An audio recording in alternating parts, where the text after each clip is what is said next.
Hello students, welcome to our channel MedJX। मैं हूँ आपकी केमिस्ट्री एजुकेटर राधिका शर्मा और आज जो मैं आप लोगों के लिए सेशन लेकर आई हूँ that will be very very interesting because the session is on general organic chemistry.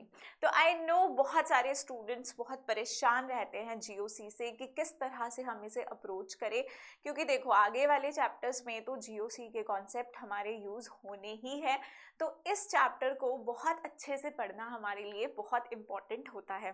तो आज इस वन शॉर्ट वीडियो में मैं सारे इम्पॉर्टेंट कॉन्सेप्ट्स आपके साथ डिस्कस करूंगी, तो बने रहिए मेरे साथ इस वीडियो में। और अब हम शुरू करते हैं अपने बहुत ही इंटरेस्टिंग टॉपिक जीओसी से।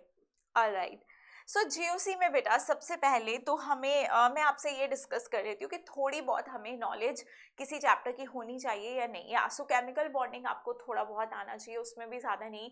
You should know about covalent bonding and you should know about the hybridization, बस इतना सा। बाकी फिर हम लोग इस चैप्टर में अच्छे से पढ़ सकते हैं। आई थिंक इतनी सी चीज़ें हर बच्चे को आती होगी।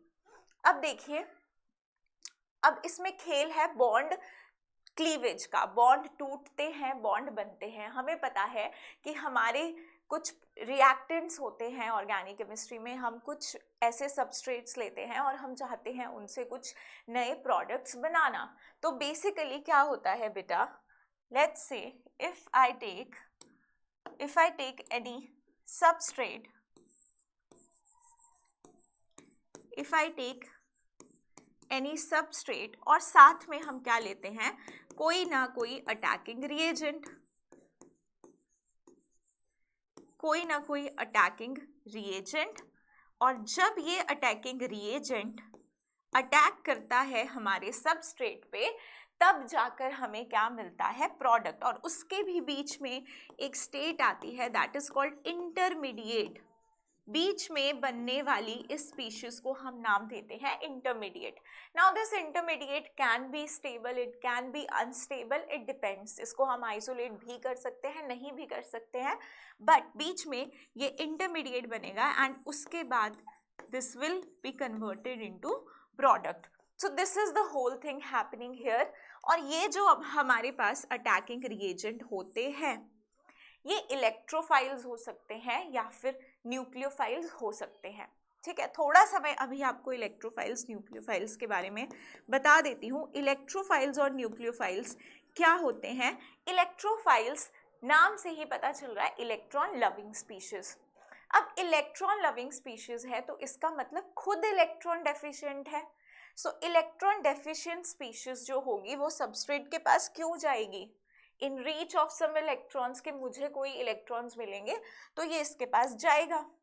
नाउ दिस न्यूक्लियोफाइल होता है जिसके पास इलेक्ट्रॉन रिच होता है। ये कैसा होता है, इलेक्ट्रॉन रिच होता है। न्यूक्लियस लविंग, न्यूक्लियस के पास क्या होता है, पॉजिटिव चार्ज। अब ये इलेक्ट्रॉन रिच है तो इसको पॉजिटिव चार्ज चलेगा, राइट।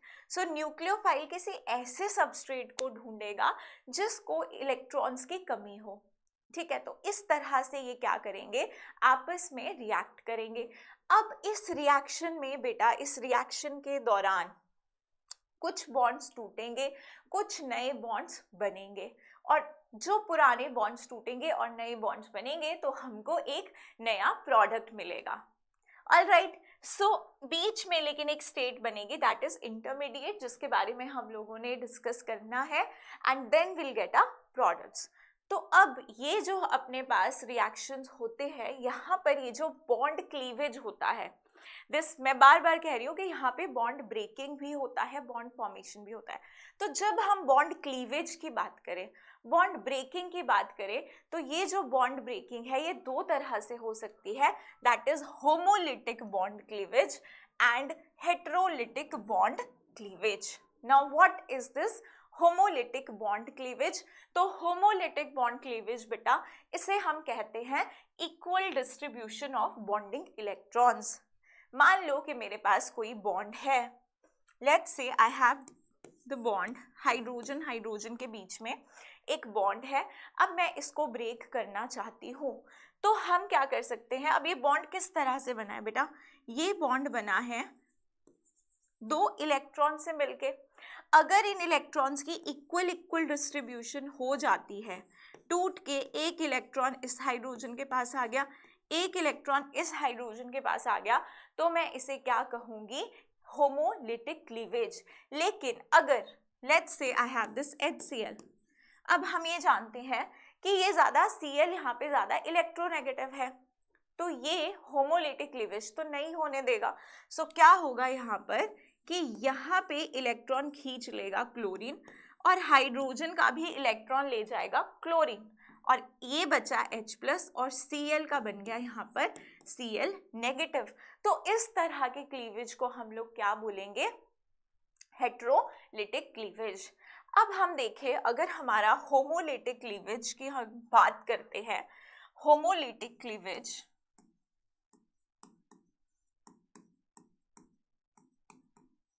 होमोलिटिक क्लीवेज तब होगा जब ऑलमोस्ट इलेक्ट्रोनेगेटिविटी का डिफरेंस सेम होगा। बहुत ज़्यादा इलेक्ट्रोनेगेटिविटी का डिफरेंस नहीं होता है, बट इलेक्ट्रोनेगेटिविटी दो स्पीशीज की ऑलमोस्ट सेम होती है। फॉर एग्जाम्पल यहाँ पर आपका किसी भी एलिमेंट कार्बन और लेट्स से Z कोई ऐसा एलिमेंट है जिसकी इलेक्ट्रोनेगेटिविटी लगभग कार्बन के सेम है, ठीक है, ऑलमोस्ट इन दोनों की इलेक्ट्रोनेगेटिविटी ऑलमोस्ट हमारी क्या है, सेम है। तो ये जो बॉन्ड है ये इस तरह से होमोलिटिकली क्लीव होगा, एक इलेक्ट्रॉन ये रखेगा कार्बन, एक इलेक्ट्रॉन ये Z इस तरह से रखेगा। अब ऐसे रिएक्शंस हमको बेसिकली कब देखने को मिलते हैं, ऐसे रिएक्शंस जो होते हैं ये बहुत ही स्टेबल मॉलिक्यूल्स में होते हैं, और हम लोगों को यहाँ पर जो ज़रूरत होती है दैट इज सनलाइट के प्रेजेंस में, सनलाइट के प्रेजेंस में, किसी मेटल के प्रेजेंस में, या पेरोक्साइड्स के प्रेजेंस में। आप ये रिएक्शन पढ़ते हो, सबसे पहला तो आप फोटो हेलोजिनेशन, एग्जाम्पल में अगर मैं बात करूं, आप फोटो हेलोजिनेशन इसी पर्टिकुलर क्लास में हाइड्रोकार्बन्स में पढ़ते हो, वहां पर भी इस तरह के रेडिकल्स बनते हैं।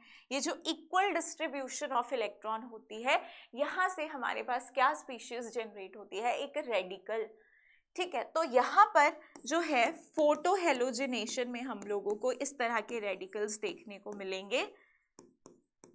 और एक आप बहुत फेमस नेमिंग रिएक्शन पढ़ते हो, वुड्स रिएक्शन, वो भी हमारा इसी मैकेनिज्म के थ्रू होता है।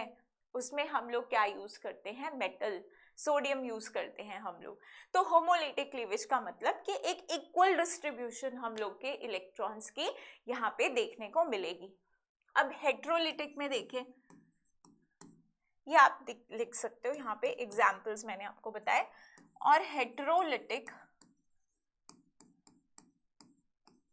अगर मैं हेट्रोलिटिक क्लीवेज की बात करूं तो यहाँ क्या होगा, लेट्स से इस पर्टिकुलर एटम ने बॉन्ड बनाया है किसी Z एटम से, तो अगर Z का electronegativity is more than this carbon, तो क्या होगा, इस C एटम से Z एटम का इलेक्ट्रोनेगेटिविटी अगर ज्यादा होगा तो Z अपनी तरफ इलेक्ट्रॉन्स पुल करेगा और इस पे आ जाएगा पॉजिटिव चार्ज और इस पे आ जाएगा नेगेटिव चार्ज। तो यहाँ क्या हुआ है, एक अनइक्वल डिस्ट्रीब्यूशन ऑफ इलेक्ट्रॉन्स। ये दोनों इलेक्ट्रॉन्स, बॉन्ड के दोनों इलेक्ट्रॉन्स कौन ले गया, Z एटम ले गया। अब जरूरी नहीं है कि हमेशा कोई Z एटम ही इलेक्ट्रॉन लेगा। लेट्स से हमारा C और Z के बीच में बॉन्ड है, अगर इलेक्ट्रोनेगेटिविटी इस बार C की ज्यादा है तो हमारे पास यहाँ पर क्या होगा, ये इलेक्ट्रॉन्स इस कार्बन पे मूव कर जाएंगे और Z+ निकल जाएगा। तो बेटा जब भी हमारे कार्बन पे पॉजिटिव चार्ज आता है तो उसे हम कहते हैं कार्बोकेटाइन, कार्बोकेटाइन। और जब हमारे कार्बन पे नेगेटिव चार्ज आता है तो हमारे पास बनता है कार्ब अनायन। अब ये जो कार्बोकेटाइन कार्ब एनाइन बने हैं, ये क्या है बेटा, इंटरमीडिएट। बॉन्ड टूटा, हमारा इंटरमीडिएट बना, फिर कोई अटैकिंग स्पीशीज उस पर रिएक्ट करेगी, रिएक्शन करेगी और हमें प्रोडक्ट मिलेगा।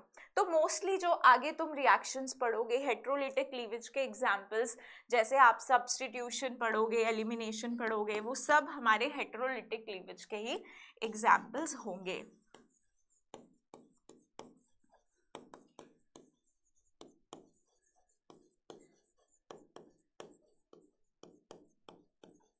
ऑलराइट। और यहाँ पे आप देखो कि कार्बन के ऊपर एक सिंगल इलेक्ट्रॉन है, इसे हम क्या कहते हैं बेटा, इसे हम फ्री रेडिकल कहते हैं। तो मैंने आपको कितने टाइप के इंटरमीडिएट्स यहाँ पर बता दिए, कितने तरह के इंटरमीडिएट्स हमने बता दिए, carbocation,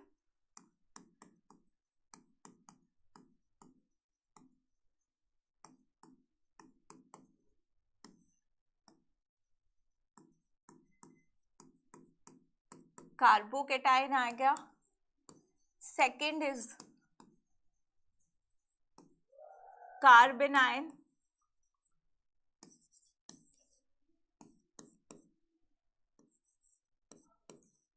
and then we have is free radical।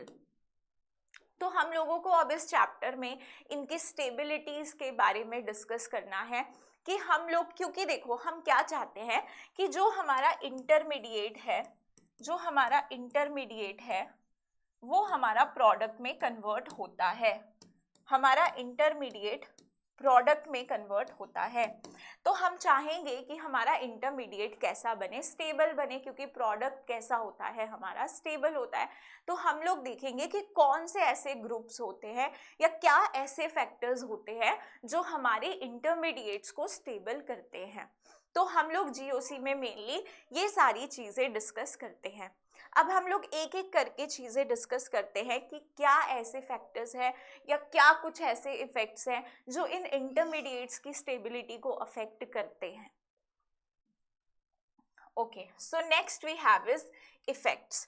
अब कुछ इफेक्ट्स हमारे होते हैं परमानेंट और कुछ इफेक्ट्स होते हैं टेम्परेरी, लाइक थोड़ी देर के लिए इफेक्ट होगा, और कुछ परमानेंट इफेक्ट्स होते हैं जिसमें हमारे पास परमानेंट इफेक्ट्स है inductive, hyper conjugation, resonance, and temporary is electromeric. So we'll discuss all these effects in detail. तो सबसे ज़्यादा इंपॉर्टेंट तो बेटा हमारे परमानेंट इफेक्ट्स होने वाले हैं, इनको बहुत अच्छे से आपको पढ़ के जाना है क्योंकि हमेशा हमारे एग्जाम में इन इफेक्ट से क्वेश्चन आया है। नाउ इंडक्टिव इफेक्ट को सबसे पहले हम लोग अंडरस्टैंड करने की कोशिश करते हैं। What is inductive effect? So बेटा it operates through sigma bond, मैंने कुछ यहाँ पर पॉइंट्स लिखे हैं इंपॉर्टेंट इंडक्टिव इफेक्ट के, एंड पार्शियल चार्ज डिस्प्लेसमेंट इसमें होता है, डिस्टेंस डिपेंडेंट ये इफेक्ट होता है, and can be neglected after 3 carbon atoms. अब देखो यहाँ पे हम समझते हैं इसको, ये तो हो गए सारे पॉइंट्स, अब हम लोग इसको डिस्कस करते हैं। लेट्स से मेरे पास यहाँ पर एक कार्बन चेन है, ठीक है। अब इस कार्बन चेन में अगर मैं कोई ऐसा ग्रुप लगा दूं, लेट्स से कोई ऐसा ग्रुप मैं लगा दूं जो इसकी इलेक्ट्रॉन डेंसिटी को अफेक्ट करे, यहाँ पर ये जो सिग्मा इलेक्ट्रॉन्स है, अब देखो इंडक्टिव इफेक्ट सिर्फ और सिर्फ सिग्मा इलेक्ट्रॉन्स के लिए लगता है। मान लो सिस्टम में कोई पाई बॉन्ड आ गया, फिर क्या सिग्मा तो रहेगा ही रहेगा ना, वो थोड़ी कहीं जा रहा है। पाई पे इसका फर्क नहीं पड़ता, ये सिर्फ सिग्मा इलेक्ट्रॉन्स में डिस्प्लेसमेंट करता है। अब हो सकता है कि कार्बन से इस ग्रुप की इलेक्ट्रोनेगेटिविटी ज्यादा हो, और हमने हमेशा ये चीज पढ़ी है कि इलेक्ट्रोनेगेटिविटी इज द टेंडेंसी, जो शेयर्ड पेयर ऑफ इलेक्ट्रॉन्स को अपनी तरफ अट्रैक्ट करने को हम कहते हैं इलेक्ट्रोनेगेटिविटी। तो अगर इसके इलेक्ट्रोनेगेटिविटी ज्यादा है दैट मीन्स ये पावरफुल है, ये इलेक्ट्रॉन्स को अपनी तरफ पुल करेगा, तो एक डिस्टर्बेंस इस चेन में क्रिएट होगी, जिसकी वजह से इनकी तरफ हम देखेंगे कि इलेक्ट्रॉन्स की कुछ कमी आ गई। अगर एक तरफ इलेक्ट्रॉन का झुकाव ज्यादा होगा तो दूसरी तरफ इलेक्ट्रॉन्स का झुकाव कम होगा, तो जिस तरफ इलेक्ट्रॉन्स ज्यादा ओरिएंटेड होंगे वो साइड हल्की सी इलेक्ट्रॉन रिच कहलाएगी। अब हो सकता है कि ये ग्रुप इलेक्ट्रोनेगेटिव हो सकता है ये ग्रुप इलेक्ट्रोनेगेटिव ना हो। तो हम दो तरह के इंडक्टिव इफेक्ट्स को पढ़ते हैं, एक प्लस आई और एक minus I, plus I inductive effect and minus I inductive effect. अब हम कह रहे हैं कि यहाँ पे पार्शियल डिस्प्लेसमेंट, चार्ज की डिस्प्लेसमेंट होती है, पार्शियल ही होगी क्योंकि bond is not breaking. If bond is not breaking तो ऐसा नहीं है कि ये जी निकल के पूरे इलेक्ट्रॉन्स ले गया, हल्के से इलेक्ट्रॉन्स को अपनी तरफ डिस्प्लेस कर रहा है। डिस्टेंस डिपेंडेंट होता है, सिर्फ 2-3 कार्बन तक लगता है क्योंकि ये इससे पुल करेगा, फिर ये इससे करेगा, इससे करेगा। तो इस तरह से सबसे ज्यादा जिसके ये क्लोज होगा, जिस कार्बन के ये ग्रुप क्लोज होगा सबसे ज्यादा, तो ये उसी को अफेक्ट करेगा। Alright, so next is can be neglected, that's why it can be neglected after 3 carbons. Distance पे ये डिपेंड करता है क्योंकि ग्रुप जैसे जैसे कार्बन से दूर होता जाएगा तो उसका इफेक्ट भी उन पीछे वाले कार्बन्स पे कम होता जाएगा। आइए अब हम पढ़ते हैं दोनों प्लस आई और माइनस आई इफेक्ट्स के बीच का डिफरेंस। तो सबसे पहले देखो माइनस आई, जैसे मैंने आपको एग्जांपल दिया कि यहाँ पर एक ग्रुप अटैच कर दो जैसे कि Z। अब आप ये समझो कि इस Z की इलेक्ट्रोनेगेटिविटी कार्बन से काफी ज्यादा है। अब अगर इसकी इलेक्ट्रोनेगेटिविटी बेटा कार्बन से ज्यादा है तो इस बॉन्ड के इलेक्ट्रॉन्स आपको, सिग्मा बॉन्ड के इलेक्ट्रॉन्स, ध्यान रहे सिग्मा, अगर मैं यहाँ पे पाई लगा दूं आप लोगों को कंफ्यूज करने के लिए तो ये पाई पे ऑपरेट नहीं होगा, सिग्मा पे ऑपरेट होगा। तो अगर मैं यहाँ पर इस पर्टिकुलर बॉन्ड को देखूं तो इलेक्ट्रॉन्स यहां शिफ्ट होंगे। अच्छा, Z की जगह तुम क्या करो, मैं क्या करती हूँ एक ग्रुप लगाती हूँ OH। अब ये तो सबको पता है ना कि ऑक्सीजन की इलेक्ट्रोनेगेटिविटी क्या है, कार्बन से ज्यादा है। तो क्या ये इलेक्ट्रॉन्स को अपनी तरफ पुल करेगा? ऑफ कोर्स करेगा। तो इस पे क्या आ जाएगा, पार्शियल नेगेटिव चार्ज, और कार्बन पे क्या आ जाएगा, पार्शियल पॉजिटिव। ये इससे पुल करेगा तो इस पे भी थोड़ा पार्शियल पॉजिटिव, फिर इस पे पार्शियल पॉजिटिव, बट सबसे ज्यादा इन्फ्लुएंस तो पहला वाला कार्बन होगा because it is just close to this particular OH group. तो ऐसे इफेक्ट को मैं क्या बोलूंगी, माइनस आई इफेक्ट। अगर मैं कोई ऐसा ग्रुप एक चेन के साथ लगा दूं जो कि उसकी इलेक्ट्रॉन डेंसिटी को अपनी तरफ खींचे, ऐसे ग्रुप्स को हम लोग क्या कहते हैं बेटा, माइनस आई ग्रुप्स। ऐसे ग्रुप्स को आप क्या बोलोगे, माइनस आई ग्रुप्स। और प्लस आई इफेक्ट की अगर मैं बात करूं, लेट्स से यहीं पे ये मेरी कार्बन चेन है और अब मैं यहाँ पर O नेगेटिव लगा दूं। Now there is a difference, this is O negative. आप बोलोगे मैम ऑक्सीजन भी तो इलेक्ट्रोनेगेटिव है, तो ये क्या करेगा, इलेक्ट्रॉन्स को पुल करेगा, बट इसके पास है नेगेटिव चार्ज। अगर ये ऐसा करता है तो क्या होगा, यहाँ पर इलेक्ट्रॉन रिपल्शन होगी, तो ये अपनी तरफ इलेक्ट्रॉन डेंसिटी पुल नहीं कर सकता, इसके ऊपर ऑलरेडी नेगेटिव चार्ज है। और हर स्पीशीज जिसके ऊपर चार्ज होता है that wants to get rid of that charge. तो ये क्या करेगा, इस पर्टिकुलर चेन में इलेक्ट्रॉन डेंसिटी देगा। अब तो 2-3 कार्बन्स हम लोग ये इफेक्ट देख सकते हैं, बाकी कार्बन्स पे इतना ज्यादा ये इफेक्ट नहीं डालने वाला है। तो इसकी वजह से भी यहाँ पर क्या होगा, इलेक्ट्रॉन्स की डिस्प्लेसमेंट होगी। सोचो अगर सिर्फ कार्बन की चेन है तो इलेक्ट्रॉन्स मजे से बैठे हैं, लेकिन कोई ऐसा ग्रुप आ गया जो इलेक्ट्रॉन खींचने लग गया या इलेक्ट्रॉन देने लग गया, तो ऑब्वियसली इलेक्ट्रॉन का डिस्प्लेसमेंट तो होगा। यहां से ये इलेक्ट्रॉन डेंसिटी अपनी तरफ खींच रहा है और ये चेन में इलेक्ट्रॉन डेंसिटी दे रहा है। तो ऐसे ग्रुप्स को क्या बोलेंगे हम लोग, plus I groups. Plus I effect मतलब इलेक्ट्रॉन डेंसिटी देना और माइनस का मतलब इलेक्ट्रॉन डेंसिटी खींचना। तो इतना सा बेसिक डिफरेंस हम लोगों को प्लस आई माइनस आई का क्लियर हो गया। तो चलो अब ग्रुप्स देखते हैं, कौन कौन से ऐसे ग्रुप्स हैं जो प्लस आई इफेक्ट शो करेंगे। तो देखो बेटा, सबसे पहले है CH2 नेगेटिव, उसके बाद है NH नेगेटिव, O नेगेटिव, उसके बाद CO नेगेटिव, फिर 3 डिग्री एल्काइल हैलाइड्स।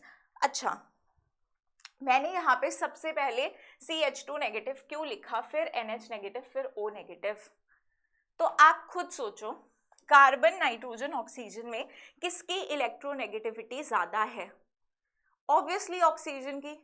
तो ऑक्सीजन पे चाहे नेगेटिव है लेकिन वो इतनी आसानी से इलेक्ट्रॉन्स नहीं देगा क्योंकि उसकी प्रॉपर्टी कैसी है, वो ज्यादा इलेक्ट्रोनेगेटिव है। कंपैरेटिवली कार्बन इजीली इलेक्ट्रॉन्स देना चाहेगा। तो कार्बन सबसे आगे ऑर्डर में, फिर नाइट्रोजन, फिर oxygen and then COO negative.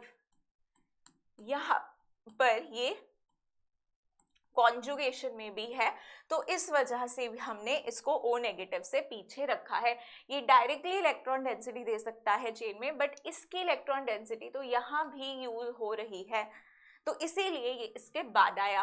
फिर आपके 3 degree R groups, 3 degree R groups मतलब इस तरह के ग्रुप्स, 2 डिग्री मतलब इस तरह के ग्रुप्स, ठीक है। आगे ये किसी चेन से अटैच कर दे हम इन्हें, तो ये भी क्या करते हैं, इलेक्ट्रॉन डेंसिटी रिलीज करते हैं, they are also electron releasing groups. फिर 1 डिग्री, देन मिथाइल, फिर है हमारे हाइड्रोजन के आइसोटोप्स, और हाइड्रोजन है सबसे पीछे, ठीक है। अब ये क्यों है, ये ड्यूटेरियम, ट्रीटियम, ये सब इससे आगे क्यों है, क्योंकि बेटा अगर मैं बात करूं, आपके पास मान लो ऐसा कुछ है, इसमें भी अगर मैं ऑर्डर लिखूं, इस तरह का ऑर्डर लिखूं, तो तुम्हारा Ct3 सबसे पहले आएगा, फिर तुम्हारा CD3, फिर तुम्हारा CH3। क्यों, क्योंकि जो बॉन्ड लेंथ होती है वो Ct के बीच की कम होती है, CD की उससे ज्यादा, और फिर CH की थोड़ी ज्यादा। तो ये जो है ये ज्यादा इलेक्ट्रॉन्स रिलीज करता है, ज्यादा इलेक्ट्रॉन रिलीज करता है comparison to your CD and CH। Alright, so ये अपने पास आ गया ऑर्डर। हाइड्रोजन के रिस्पेक्ट में हमने ये ऑर्डर लिखा है, सो आप लोग इसको एटलीस्ट यहां तक याद कर लीजिए।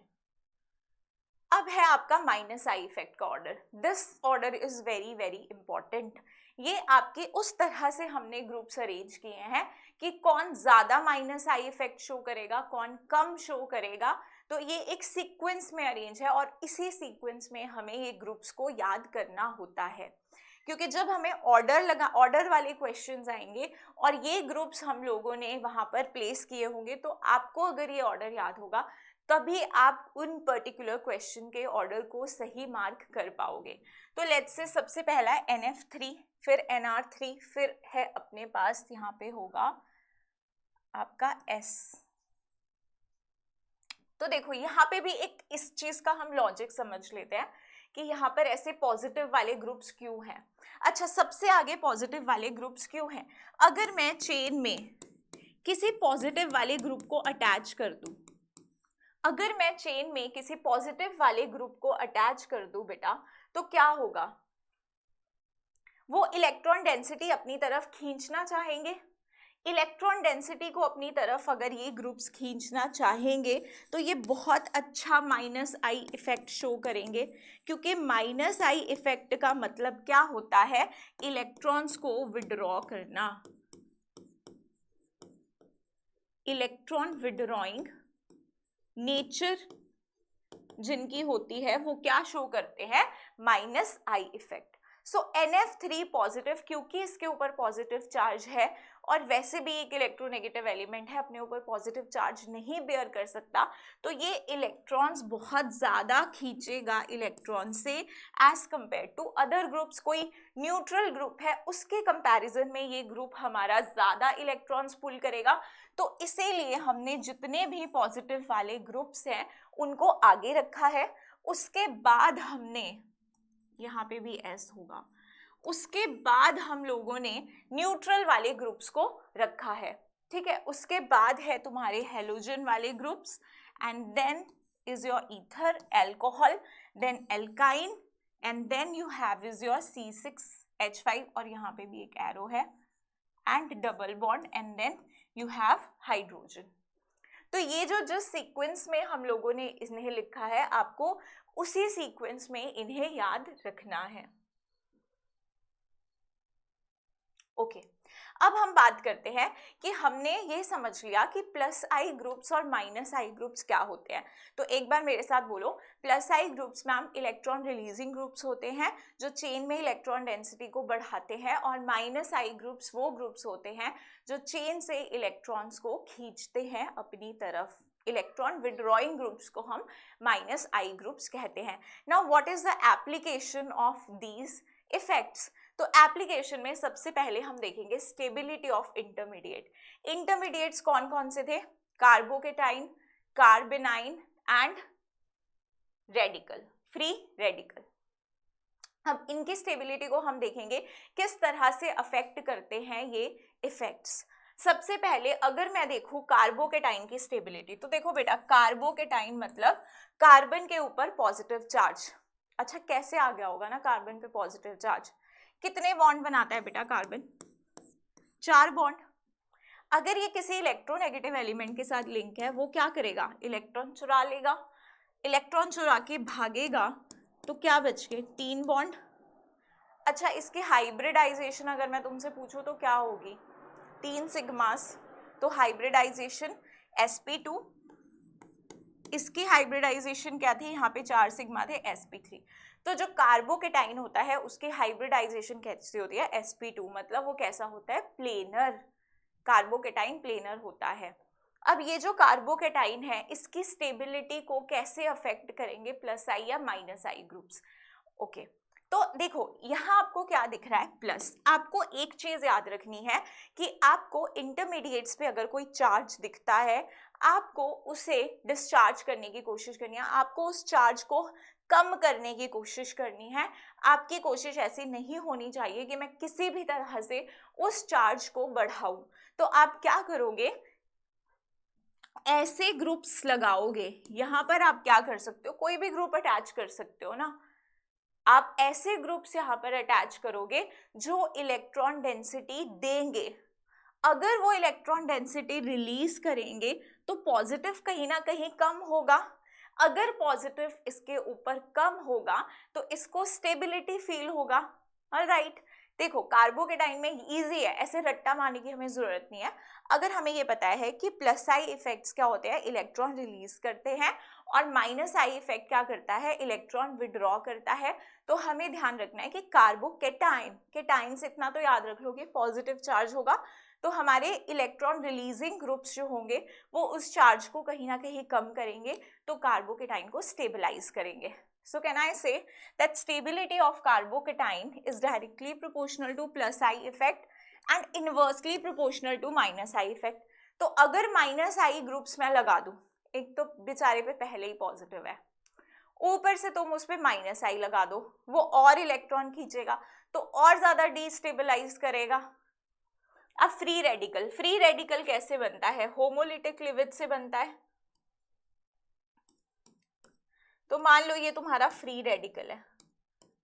अब फ्री रेडिकल में भी तो इलेक्ट्रॉन की कमी है ना एक तरह से। इसने क्या किया? एक इलेक्ट्रॉन ये अपना ले गया, एक इलेक्ट्रॉन बचा कार्बन के पास, तो इसको तुम कार्बोकेटाइन की तरह ट्रीट कर सकते हो इन टर्म्स ऑफ स्टेबिलिटी। अब इसकी स्टेबिलिटी भी कौन से ग्रुप्स बढ़ाएंगे? Plus I groups. So stability of free radical is directly proportional to plus I effect and inversely proportional to minus I effect. Now stability of carbanion. Carbanion का मतलब carbon पे negative charge. अब negative charge को कम करना है।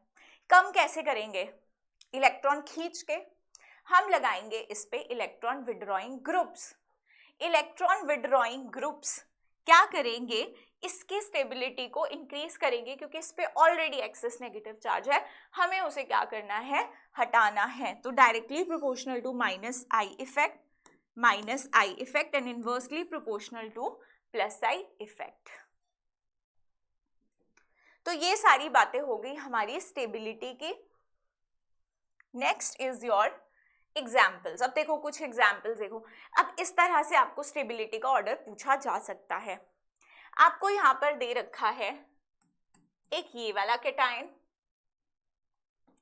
और एक आपको दे रखा है यहाँ पर पॉजिटिव होगा, एंड इस तरह से आपको दे रखा है, लेट्स से ये है आपका CH3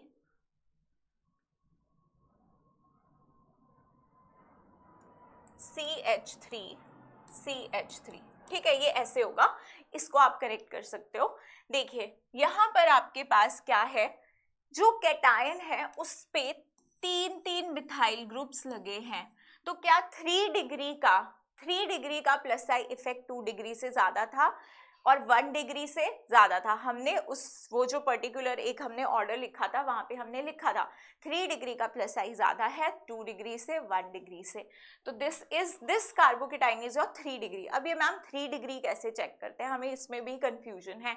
तो बेटा कार्बन अगर अगल बगल अपने 3 कार्बन से अटैच हो तो वो 3 डिग्री होता है। कार्बन अगर 2 कार्बन से अटैच हो अगल बगल में तो वो 2 डिग्री होता है। और अगर कार्बन 1 कार्बन से अटैच हो तो वो 1 डिग्री होता है। तो 3 degree is more stable than 2 degree than 1 degree. Now next, अब ये देखो आप, ये सारे कैसे कैटाइंस है। पहले तो आप देख लो सारे 1 डिग्री हैं। 1 डिग्री कैसे पता चला मैम, ये कार्बन है, इसके बगल में एक कार्बन, यहाँ भी इसके बगल में एक कार्बन, यहाँ भी इसके बगल में एक कार्बन। अब बाकी की स्टेबिलिटी आप देखो, डिफरेंस कहाँ आ रहा है। जो सिमिलर चीजें होगी उससे वो हमें आंसर तक नहीं पहुंचाएगी, जो डिससिमिलर चीजें होगी वो हमें आंसर तक लेके जाएगी। तो डिससिमिलर यहाँ पे क्या है, ये ग्रुप्स फ्लोरीन क्लोरीन, और फ्लोरीन क्लोरीन ये तो हमने मैम माइनस आई में पढ़े थे। फ्लोरीन का माइनस आई ज्यादा, फिर क्लोरीन का, ये ऑर्डर भी मैंने आपको याद रखने के लिए कहा है। तो फ्लोरीन फिर क्लोरीन। अब यहाँ पर इसका मतलब स्टेबिलिटी जो ज्यादा होगी, स्टेबिलिटी जो ज्यादा होगी वो उस ग्रुप की होगी जहां ये ग्रुप्स नहीं होंगे। अब यहाँ कौन सा ग्रुप है, CH3 ग्रुप, जो क्या करता है इलेक्ट्रॉन, जो कि एक इलेक्ट्रॉन रिलीजिंग ग्रुप है। तो ये प्लस आई शो करेगा, ये माइनस आई शो करेंगे, तो ये कार्बोकेटाइन को डिस्टेबलाइज कर रहे हैं। सो सबसे ज्यादा स्टेबल मिथाइल वाला, देन क्लोरो क्योंकि उसका माइनस आई फ्लोरो के कंपैरेटिवली कम है, देन फ्लोरीन। अच्छा, अब कार्बोकेटाइन की शक्ल हमेशा ऐसी तो नहीं बनी होगी ना कि कार्बन के ऊपर ऐसे पॉजिटिव, इस तरह से बॉन्ड लाइन नोटेशन में भी वो तुम्हें दे सकते हैं। अब ये भी एक कार्बोकेटाइन है क्योंकि ये भी क्या है बेटा, दीज आर ऑल्सो कार्बन, जिनके ऊपर भी क्या है पॉजिटिव चार्ज। तो आप यहाँ पर देखो ये कार्बोकेटाइन कैसा है, दिस इज 3 डिग्री। कैसे पता मैम, एक कार्बन ये, एक कार्बन ये, एक कार्बन ये, 3 कार्बन से घिरा हुआ है 3 डिग्री। ये कैसा है आपका 2 डिग्री, ये कैसा है 1 डिग्री। तो 3 degree is more stable than 2 degree and then 1 degree. So इस तरह से स्टेबिलिटी का ऑर्डर लगाएंगे हम, कार्बोकेटाइन की स्टेबिलिटी का ऑर्डर लगाएंगे। अब नेक्स्ट है फ्री रेडिकल की स्टेबिलिटी। हमने क्या पढ़ा कि फ्री रेडिकल की स्टेबिलिटी को भी अफेक्ट करते हैं plus I effects and minus I effects. तो फ्री रेडिकल में अगर मैं देखूं तो ये कैसा फ्री रेडिकल है 3 डिग्री, ये कैसा है 2 डिग्री, ये कैसा है 1 डिग्री। सिमिलर वे में हम इसकी डिग्री चेक करेंगे। अगल बगल 3 कार्बन से घिरा हुआ फ्री रेडिकल 3 डिग्री, 2 कार्बन से घिरा हुआ 2 डिग्री, 1 कार्बन से घिरा हुआ 1 degree. Next is your 5th example. यहाँ पर आपको ये रेडिकल्स दिए हैं, इसमें आप डायरेक्टली देख सकते हो दिस इज 3 डिग्री रेडिकल, ये 2 डिग्री, ये 1 डिग्री। तो स्टेबिलिटी का order 3 degree is more stable than 2 degree 1 degree. यहाँ क्योंकि 3 प्लस आई ग्रुप्स हैं, यहाँ पर 2 प्लस आई ग्रुप्स हैं, यहाँ 1 प्लस आई ग्रुप है। आगे एनाइंस का एग्जाम्पल ले लो। अच्छा, एनाइंस में तो देखो प्लस आई ग्रुप डिस्टेबलाइज कर रहे हैं। यहाँ पर आप देखो ये है 3 डिग्री कार्बेनाइन, 3 प्लस आई, इसके पास पहले से नेगेटिव ज्यादा, तुम इसको और नेगेटिव देख के डिस्टेबलाइज कर रहे हो तो इसकी स्टेबिलिटी सबसे कम। यहाँ 2 प्लस आई तो ये इससे थोड़ा ज्यादा स्टेबल, और यहाँ सिर्फ 1 प्लस आई है तो ये इन सबसे ज्यादा stable. So that's how we decide the stability order. Next is your, this is also a carbonine and carbonine. अब देखो यहाँ है ट्रिपल बॉन्ड, यहाँ है डबल बॉन्ड, यहाँ है सिंगल बॉन्ड। ये कैसा है sp, ये कैसा है sp2 हाइब्रिड, और ये कैसा है बेटा sp3 हाइब्रिड। ठीक है, अब यहाँ पर तुम्हें पता है कि जैसे जैसे s कैरेक्टर बढ़ता है इलेक्ट्रोनेगेटिविटी बढ़ती है, जैसे जैसे s कैरेक्टर बढ़ता है इलेक्ट्रोनेगेटिविटी बढ़ती है। तो sp में सबसे ज्यादा s कैरेक्टर है, 50% s कैरेक्टर है। तो सबसे ज्यादा इलेक्ट्रोनेगेटिव ग्रुप कौन से होंगे, अपने sp हाइब्रिडाइजेशन वाले।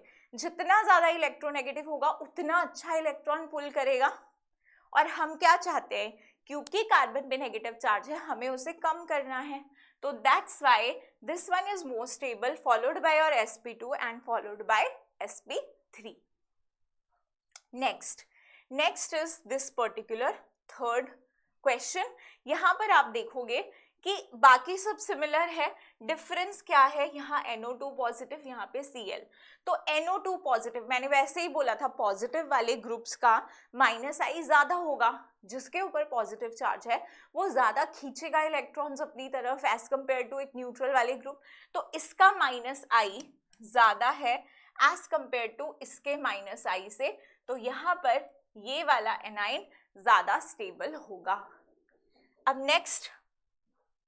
नेक्स्ट की अगर देखो तुम बात करो, तो यहाँ पर तुम्हारा जो चार्ज है वो कार्बन पे होगा, ठीक है, इस कार्बन पे आप एक चार्ज लगा दीजिए, और यहाँ पर फिर एक वैलेंसी कम कर दो। इस एग्जाम्पल में क्या होगा बेटा कि एक नेगेटिव चार्ज होगा, क्योंकि हम लोग यहाँ पे क्या पढ़ रहे हैं, कार्बेनाइन की स्टेबिलिटी का order.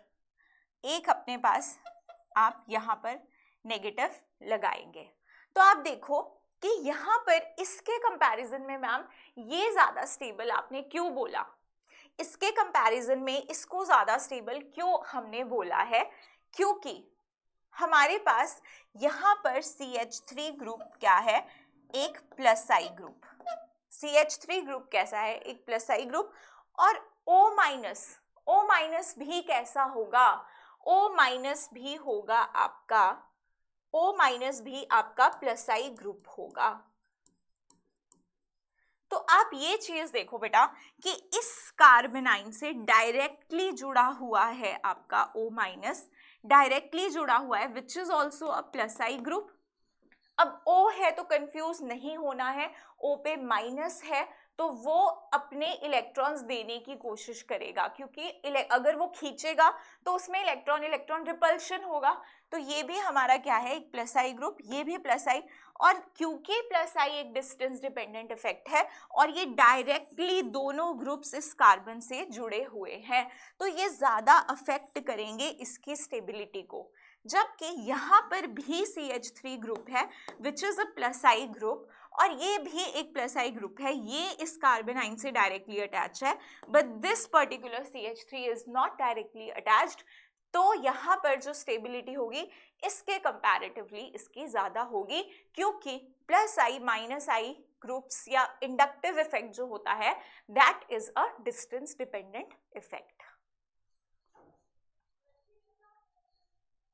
Okay, next we have is Bredt's rule. अब ये ब्रेट्स रूल क्या बोलता है हमारे पास कि अपने पास अगर डबल बॉन्ड या कार्बोकेटाइन जो होता है वो ब्रिज हेड कार्बन पे बने, double bonds and carbocation can almost never be formed on bridgehead carbons in bicyclic system. This principle is known as Brett's rule. अब यहाँ पे कहने का क्या मतलब है, तो देखो एक तो सबसे पहली बात, ये जो इस तरह के कंपाउंड्स होते हैं जहाँ पर ये कार्बन्स, ये दो कार्बन्स किसी थर्ड पर्टिकुलर एटम से लिंक्ड हो, ये दो एटम्स किसी पर्टिकुलर थर्ड एटम से लिंक्ड हो, तो ऐसे कंपाउंड्स कैसे होंगे, ब्रिज्ड कंपाउंड्स। तो हमें पहले तो ये पता होना चाहिए कि ये सिर्फ ब्रिज कंपाउंड्स में रूल लगेगा, और ब्रिज कंपाउंड्स कैसे होते हैं, जहां पर कोई दो एटम्स किसी तीसरे एटम से कनेक्टेड हो। मैं इसे इस तरह से भी ड्रॉ कर सकती हूँ, ये कितनी मेंबर रिंग है, देखो 1 2 3 4 5 6, तो आपने 6 मेंबर रिंग ड्रॉ की इस तरह से, और कोई भी दो कार्बन, कोई मैंने ये ले लिया, कोई भी दो कार्बन ये अपने किसी तीसरे कार्बन से अटैच्ड है। तो आप एक ये डायग्राम भी देख सकते हो। तो ये कह रहे हैं कि जो डबल बॉन्ड्स हो या कार्बोकेटाइंस हो वो ब्रिज हेड कार्बन्स पे नहीं बन सकते। ब्रिज हेड कार्बन्स कौन कौन से, किसी और कलर से मार्क करती हूँ, ये हैं आपके bridge head carbons, these are your bridge head carbons. अब ब्रिज हेड कार्बन्स पे कभी भी आप सोचो कि कैटायन नहीं बनेगा। अगर मैं यहाँ पे कैटायन बनाती हूँ, this will be highly strained. क्यों हाईली स्ट्रेन्ड बेटा? Because we know that sp2 hybridization में जो बॉन्ड एंगल होता है, जो प्रेफर्ड बॉन्ड एंगल होता है, दैट इज 120 डिग्री, है ना। sp3 का जैसे 109.5, वैसे sp2 का जो हमारा एंगल होता है that is 120। And you know that carbocation is sp2। मैंने आपको पहले ही बोला कार्बोकेटाइन की जो हाइब्रिडाइजेशन है वो क्या है? sp2 hybridisation. सो यहाँ पर एंगल कितना होना चाहिए? 120, लेकिन यहाँ एंगल होता है 60 degree. So this is highly strained, this is highly strained. तो इतना अनस्टेबल कार्बोकेटाइन तो नहीं बनना चाहेगा। और अगर मैं यहाँ पे डबल बॉन्ड भी लगा दूं, अगर मैं इस पोजीशन पे डबल बॉन्ड भी लगा दूं, तो भी हाइब्रिडाइजेशन क्या हो जाएगी? sp2, और that will also be unstable. Double bond will also be unstable because of the angle strain. This particular orientation is very strained, so that's why this is unstable. Bread ने अपने rule में ये चीज बोली। तो आपको कभी भी ऐसा कार्बोकेटाइन बना हुआ दिखे, ऐसा कार्बोकेटाइन बना हुआ दिखे, so that means that is highly unstable। अच्छा, अगर मैं यहाँ पर कुछ ऐसा कार्बोकेटाइन बनाऊं, अब ये भी तो ब्रिज हेड है, ये भी तो यहाँ पर भी तो ये ब्रिज हेड एटम्स है, उसके ऊपर कार्बोकेटाइन आ रहा है। तो आपसे अगर कभी भी इसमें और इसमें पूछे कि कौन ज्यादा स्टेबल है, तो ये ज्यादा स्टेबल होगा, क्योंकि इसके बीच में बेटा एक एटम, इसके बीच में दो एटम। अगर हमारी रस्सी छोटी है तो टेंशन ज्यादा होगी, अगर हम रस्सी को बड़ी कर दे तो टेंशन क्या होगी? रिलीज होगी, राइट। वैसे ही यहाँ पे अगर हम इस चेन को बड़ा करते जाए तो क्या होगा कि एंगल स्ट्रेन कम होता जाएगा, एंगल और खुलेगा, तो और एंगल थोड़ा सा बड़ा होगा और एंगल स्ट्रेन जो है वो कम होगा। इसीलिए अगर ऐसे कुछ तुम्हें कंपैरिजन आ जाए तो this is more stable. Okay, उसके बाद अपना जो टॉपिक है दैट इज रेजोनेंस। रेजोनेंस क्या होता है? रेजोनेंस इज बेटा कि अगर आपका एक पर्टिकुलर कंपाउंड की प्रॉपर्टीज किसी एक स्ट्रक्चर से रिप्रेजेंट ना हो पाए तो हम उसके लिए मल्टीपल स्ट्रक्चर्स ड्रॉ करते हैं। और उन मल्टीपल स्ट्रक्चर्स में क्या होता है? सिर्फ आपके लोन पेयर्स और पाई बॉन्ड्स का ही डिफरेंस होता है, बाकी उसमें एटम्स के साथ छेड़छाड़ नहीं की जाती है। तो इस तरह के जो हम मल्टीपल स्ट्रक्चर्स अगर हम किसी पर्टिकुलर कंपाउंड के लिए लिख सकते हैं, तो वैसे ही कंपाउंड्स के लिए हम रेजोनेंस को डिफाइन करते हैं। So resonance is a hypothetical phenomena where, क्योंकि रेजोनेटिंग स्ट्रक्चर्स जो हम बनाते हैं वो हाइपोथेटिकल होते हैं, they are not real. Hypothetical is something which is not real, where molecule is represented by more than one structure called resonating structure or canonical structure. So a structure made by combination of all resonating structure is called resonance hybrid, which is more closer to the actual and hence is called as real structure. तो मतलब देखो, अब इस चीज का example के through तुम देखो, ये मैंने मान लो बेंजीन रिंग बनाया। अब क्या होता है ना कि बेंजीन की जब आपने प्रॉपर्टी स्टडी की तो आपने ये देखा कि यहाँ पर ये जो बॉन्ड लेंथ है हर एक बॉन्ड की, अब ये कैसा है? सिंगल, ये कैसा है? डबल, ये कैसा है? सिंगल, ये कैसा है? डबल। तो सिंगल की bond length is 1.54 Armstrong and double की इज 1.34 आर्मस्ट्रॉन्ग। लेकिन जब देखा गया तो इन सभी बॉन्ड्स की बॉन्ड लेंथ इक्वल थी, दैट इज 1.40 आर्मस्ट्रॉन्ग। तो फिर हमें लगा कि ऐसा कैसे हो सकता है कि यहाँ पर हमें तो दिख रहा है कि there are single bonds, there are double bonds, फिर कैसे ऐसा पॉसिबल है कि यहाँ पर सबकी बॉन्ड लेंथ इक्वल है? इसका मतलब ये जो स्ट्रक्चर है, एक पर्टिकुलर स्ट्रक्चर, इसकी सारी प्रॉपर्टीज को डिफाइन नहीं कर सकता, हमें किसी और स्ट्रक्चर की भी हेल्प लेनी पड़ेगी। फिर हमने बनाए इसके रेजोनेटिंग स्ट्रक्चर्स। अब मैं आपको रेजोनेटिंग स्ट्रक्चर्स भी बनाना सिखाऊंगी, बट अभी बताती हूँ। ये जो पाई बॉन्ड्स होते हैं, जब भी ये कॉन्जुगेटेड होते हैं, they can move, they are not localized, they can move. conjugated का मतलब double single double single double, तो ये यहाँ से मूव करेगा, ये यहाँ मूव करेगा, ये यहाँ मूव करेगा। तो यहाँ पर हमारे पास ये चीज आके बनेगी। तो एक ये स्ट्रक्चर हो गया बेंजीन का। आप इन्हें क्या बोलोगे? Resonating structures. Resonating structures are separated by double headed arrow. अब क्योंकि ये दोनों स्ट्रक्चर्स जो हैं ये इसके प्रॉपर्टीज को एक्सप्लेन कर रहे हैं, बट ये हमारे क्या है? Resonating structures, they are hypothetical structure. इसका रियल स्ट्रक्चर क्या होगा? इन दोनों का रेजोनेंस हाइब्रिड स्ट्रक्चर कुछ इस तरह का, मतलब बॉन्ड यहाँ भी आ रहा है, यहाँ भी आ रहा है, तो हम बेंजीन का स्ट्रक्चर कुछ इस तरह का बनाते हैं। ये भी दिखा रहा है कि यहाँ भी बॉन्ड है, यहाँ भी बॉन्ड है, यहाँ भी है, यहाँ भी है। तो दिस इज मोर क्लोज। जो ये स्ट्रक्चर है ये सबसे ज्यादा क्लोज है रियल स्ट्रक्चर के।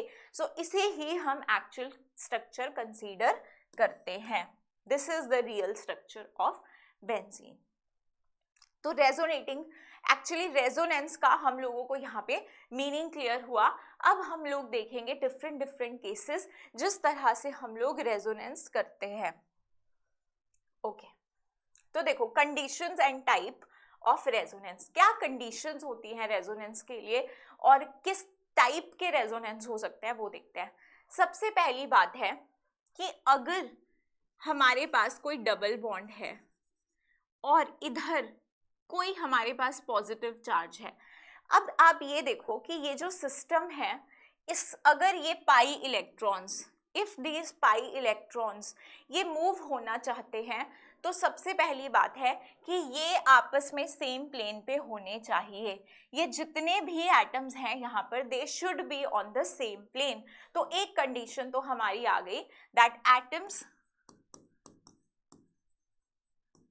Must be in same plane. अब this particular carbon is also sp2 hybridized, और ये भी कैसा है? sp2 hybridized। तो ये यहाँ से यहाँ मूव कर सकता है, ये यहाँ से यहाँ मूव कर सकता है।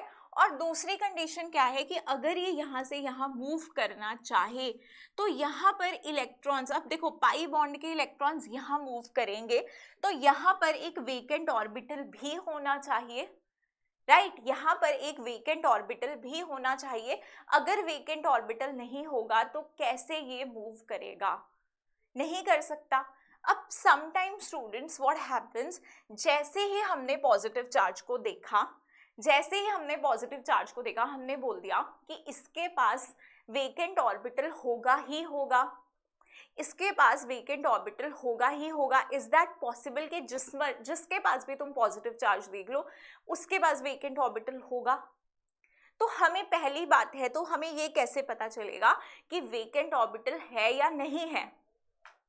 तो मैं आप लोगों से थोड़ा सा आपको आइडिया दे देती हूँ, क्योंकि अगर हमें इस चीज़ में प्रॉब्लम है ना, अगर मैं आपको यहाँ से ये बता दूँ कि ये डबल बॉन्ड यहाँ मूव कर जाएगा, फिर इस पे पॉजिटिव क्रिएट हो जाएगा, इस पर्टिकुलर कार्बन पे पॉजिटिव, यहाँ वेकेंट ऑर्बिटल आ जाएगा, तो हो सकता है कि आपको ये सारी चीज़ों में कंफ्यूजन हो, आपको ये समझ ही ना आए कि ये वेकेंट ऑर्बिटल कैसे आ गया, कहाँ से आ गया। तो हम थोड़ा सा बेटा उसके बारे में बात कर लेते हैं कि किस तरह से यहाँ पर ये हम लोगों को ऑर्बिटल्स देखने हैं। क्या पॉजिटिव चार्ज एक निशानी है कि किसी पर्टिकुलर एटम के पास वेकेंट ऑर्बिटल होगा या नहीं होगा? So no, it doesn't work like this. क्या होता है कि मान लो कार्बन ने 4 बॉन्ड बनाए हैं, 4 बॉन्ड बनाया, तो ये हवा में बॉन्ड तो नहीं बनाएगा ना, किसी के साथ बनाएगा, किसी एटम के साथ बनाएगा। तो लेट्स से इसने ऐसे एटम्स ऐसे इसके साथ बॉन्ड बनाया। अब क्योंकि इन दोनों की इलेक्ट्रोनेगेटिविटी में डिफरेंस है, इसको x मान लो, कार्बन ये E लग रहा है ना, यहाँ पे मान लो ये ले गया इसके इलेक्ट्रॉन्स। अब ये कैसे बना होगा बेटा, ये ऑर्बिटल्स की ओवरलैपिंग से बॉन्ड बना होगा ना, ऐसे थोड़ी बॉन्ड बनता है। तुमने पढ़ा होगा केमिकल बॉन्डिंग में, वीबीटी में, कि एटॉमिक ऑर्बिटल्स की ओवरलैपिंग से बॉन्ड बनता है। तो जब ये यहाँ से एटम जाएगा इलेक्ट्रॉन्स लेके, तो इसके पास ऑर्बिटल खाली बच गया और ये अपनी ऑर्बिटल में दोनों इलेक्ट्रॉन्स ले गया। तो कार्बन पे पॉजिटिव आया, कार्बन पे पॉजिटिव आ गया ना, अगर वो इलेक्ट्रॉन ले गया इसके पास देखो आसपास कितने इलेक्ट्रॉन्स थे। कार्बन के वैलेंस शेल में कितने इलेक्ट्रॉन्स होते हैं, 4। तो अच्छा, मैंने ये वाले आपको बोले, कार्बन के वैलेंस शेल में 4 इलेक्ट्रॉन्स थे, मैंने ये ड्रॉ किए। अब ये इलेक्ट्रॉन अगर ये ले गया, एक इलेक्ट्रॉन इसका ले गया बेटा, तो इस पे चार्ज तो डेवलप होगा ना, पॉजिटिव। तो यहाँ पर अगर मैं बात करूं तो ये पर्टिकुलर ऑर्बिटल जो है यहाँ पर वेकेंट हो गया। पॉजिटिव चार्ज का डेवलप होना डजंट मीन के वेकेंट ऑर्बिटल है। वेकेंट ऑर्बिटल का मतलब कि उसके पास खाली ऑर्बिटल होना चाहिए। अब देखो यहाँ पे, मतलब कि लेट्स से आपके पास ये क्या है, this is ammonia, this is ammonia. अब अगर ये इसके आसपास से एक H+ क्रॉस हो रहा है, H+ मतलब देखो इस हाइड्रोजन के पास, बेचारे के पास एक भी इलेक्ट्रॉन नहीं है, और तुम्हें पता है कि इस पर्टिकुलर NH3 के पास एक लोन पेयर है, तो ये सोचेगा यार मेरा तो कुछ नहीं जाएगा ना अगर मैं इसको इलेक्ट्रॉन दे दूंगा। तो आपने कोऑर्डिनेट बॉन्ड के थ्रू पढ़ा है कि ये इसको इलेक्ट्रॉन देता है, इलेक्ट्रॉन देता है। अब इसके भी ऑर्बिटल में क्या होंगे, ये जो इलेक्ट्रॉन से किसी को दे रहा है वो भी तो किसी ना किसी ऑर्बिटल में पड़े होंगे ना। यस, तो ये क्या करेगा, इसे इलेक्ट्रॉन देगा, और अगर देगा तो ये अपना खाली ऑर्बिटल लेके फटाफट पहुंच जाएगा कि दे दो भाई मुझे इलेक्ट्रॉन, मुझे सख्त जरूरत है। और ये क्या करेगा, इलेक्ट्रॉन्स अपने दे देगा, और यहाँ पे ये इससे शेयर कर लेगा। दिए तो ये अनइक्वल शेयरिंग से है, बट बनने के बाद कोई फर्क नहीं पड़ता, it's just like a normal covalent bond. तो यहाँ पर अब इसको OH मत समझ लेना तुम, ठीक है, इसको OH मत समझ लेना। यहाँ पर ये क्या है, H का वेकेंट ऑर्बिटल है। अब ये हाइड्रोजन, अब क्योंकि बेटा पहले नाइट्रोजन के अराउंड कितने थे, 1 2 3 4 5 थे, अब ये इसके साथ भी शेयर कर रहा है, तो इसके अराउंड हमें ऐसे लगेगा 1 2 3 4 इलेक्ट्रॉन्स है, तो कहीं ना कहीं इस पे पॉजिटिव डेवलप होगा, इस पे पॉजिटिव डेवलप होगा। तो अब इस पे भी पॉजिटिव चार्ज आएगा, क्योंकि अपने इलेक्ट्रॉन किसी के साथ शेयर कर रहा है, दे रहा है, तो इस पे पॉजिटिव डेवलप होगा। अब बेटा अगर इस पे पॉजिटिव डेवलप हो रहा है तो इसका मतलब ये तो नहीं है ना कि इसके पास वेकेंट ऑर्बिटल है। क्या तुम्हें लग रहा है कि इस नाइट्रोजन के पास वेकेंट ऑर्बिटल है? इसके पास वेकेंट ऑर्बिटल नहीं है। तो इस धोखे में तुम बिल्कुल भी मत रहना कि अगर हमें पॉजिटिव चार्ज कहीं पे दिखता है तो उसके पास वेकेंट ऑर्बिटल होगा ही होगा। वैसे ही तुम्हें ऑक्सीजन में दिखेगा, ऑक्सीजन जब 3 बॉन्ड बनाएगा, ऑक्सीजन जब 3 बॉन्ड बनाएगा तो उस पे भी पॉजिटिव आएगा, लेकिन उस पे भी कोई वेकेंट ऑर्बिटल नहीं होगा। तो बेटा आप एक चीज हल्की सी यहां से याद रख सकते हो कि कभी किसी एटम पे एक बॉन्ड एक्स्ट्रा बना के, नाइट्रोजन कितने बॉन्ड बनाता है, 3, यूजुअली 3 बनाता है, बट कितने बना रहा है, 4, तो एक बॉन्ड आप उसका एक्स्ट्रा है ना उसके पास, तो एक बॉन्ड एक्स्ट्रा होके पॉजिटिव आ रहा है, तो that means there will be no vacant orbital. और अगर एक बॉन्ड कम होके पॉजिटिव आ रहा है, जैसे कार्बन यूजुअली कितने बॉन्ड बनाता है, 4, अब कितने बनाए उसने, 3, तो मतलब एक बॉन्ड कम होके पॉजिटिव चार्ज आ रहा है, तो इसका मतलब कि उसके पास पॉजिटिव होगा। हम इस तरह से उसको याद रख सकते हैं। बाकी मैंने आपको एक्सप्लेन कर दिया दैट हाउ इट वर्क्स, अगर आपको ऐसे याद रहता है तो ठीक है, अदरवाइज अपनी नोटबुक में आप ऐसे लिख सकते हो कि अगर एक बॉन्ड कम होके पॉजिटिव आता है तो वहां वेकेंट ऑर्बिटल होता है, और जहां पर एक बॉन्ड एक्स्ट्रा होके पॉजिटिव आए वहां वेकेंट ऑर्बिटल नहीं होता, क्योंकि रेजोनेंस के लिए वेकेंट ऑर्बिटल का होना is also important. Is that clear? Okay, तो ये तो मैं कंडीशंस बता रही हूँ, अभी और भी कंडीशंस आएगी वीकेंड ऑर्बिटल के अलावा, और भी कंडीशंस होंगी रेजोनेंस के लिए, तो हम स्टेप बाय स्टेप, क्योंकि अभी यहाँ पे क्या था कि ये डबल बॉन्ड था, यहाँ पे वेकेंट ऑर्बिटल था, यहाँ से इलेक्ट्रॉन्स यहाँ पर गए, तो यहाँ इलेक्ट्रॉन्स की कमी होगी तो यहाँ पॉजिटिव आया, अब एक बॉन्ड कम होके पॉजिटिव आया तो इधर भी वेकेंट डेवलप हो गया, तो ये क्या हुआ है रेजोनेंस। अब रेजोनेंस कैसे होता है, जब भी आपको इस तरह से दिख जाए कि कोई भी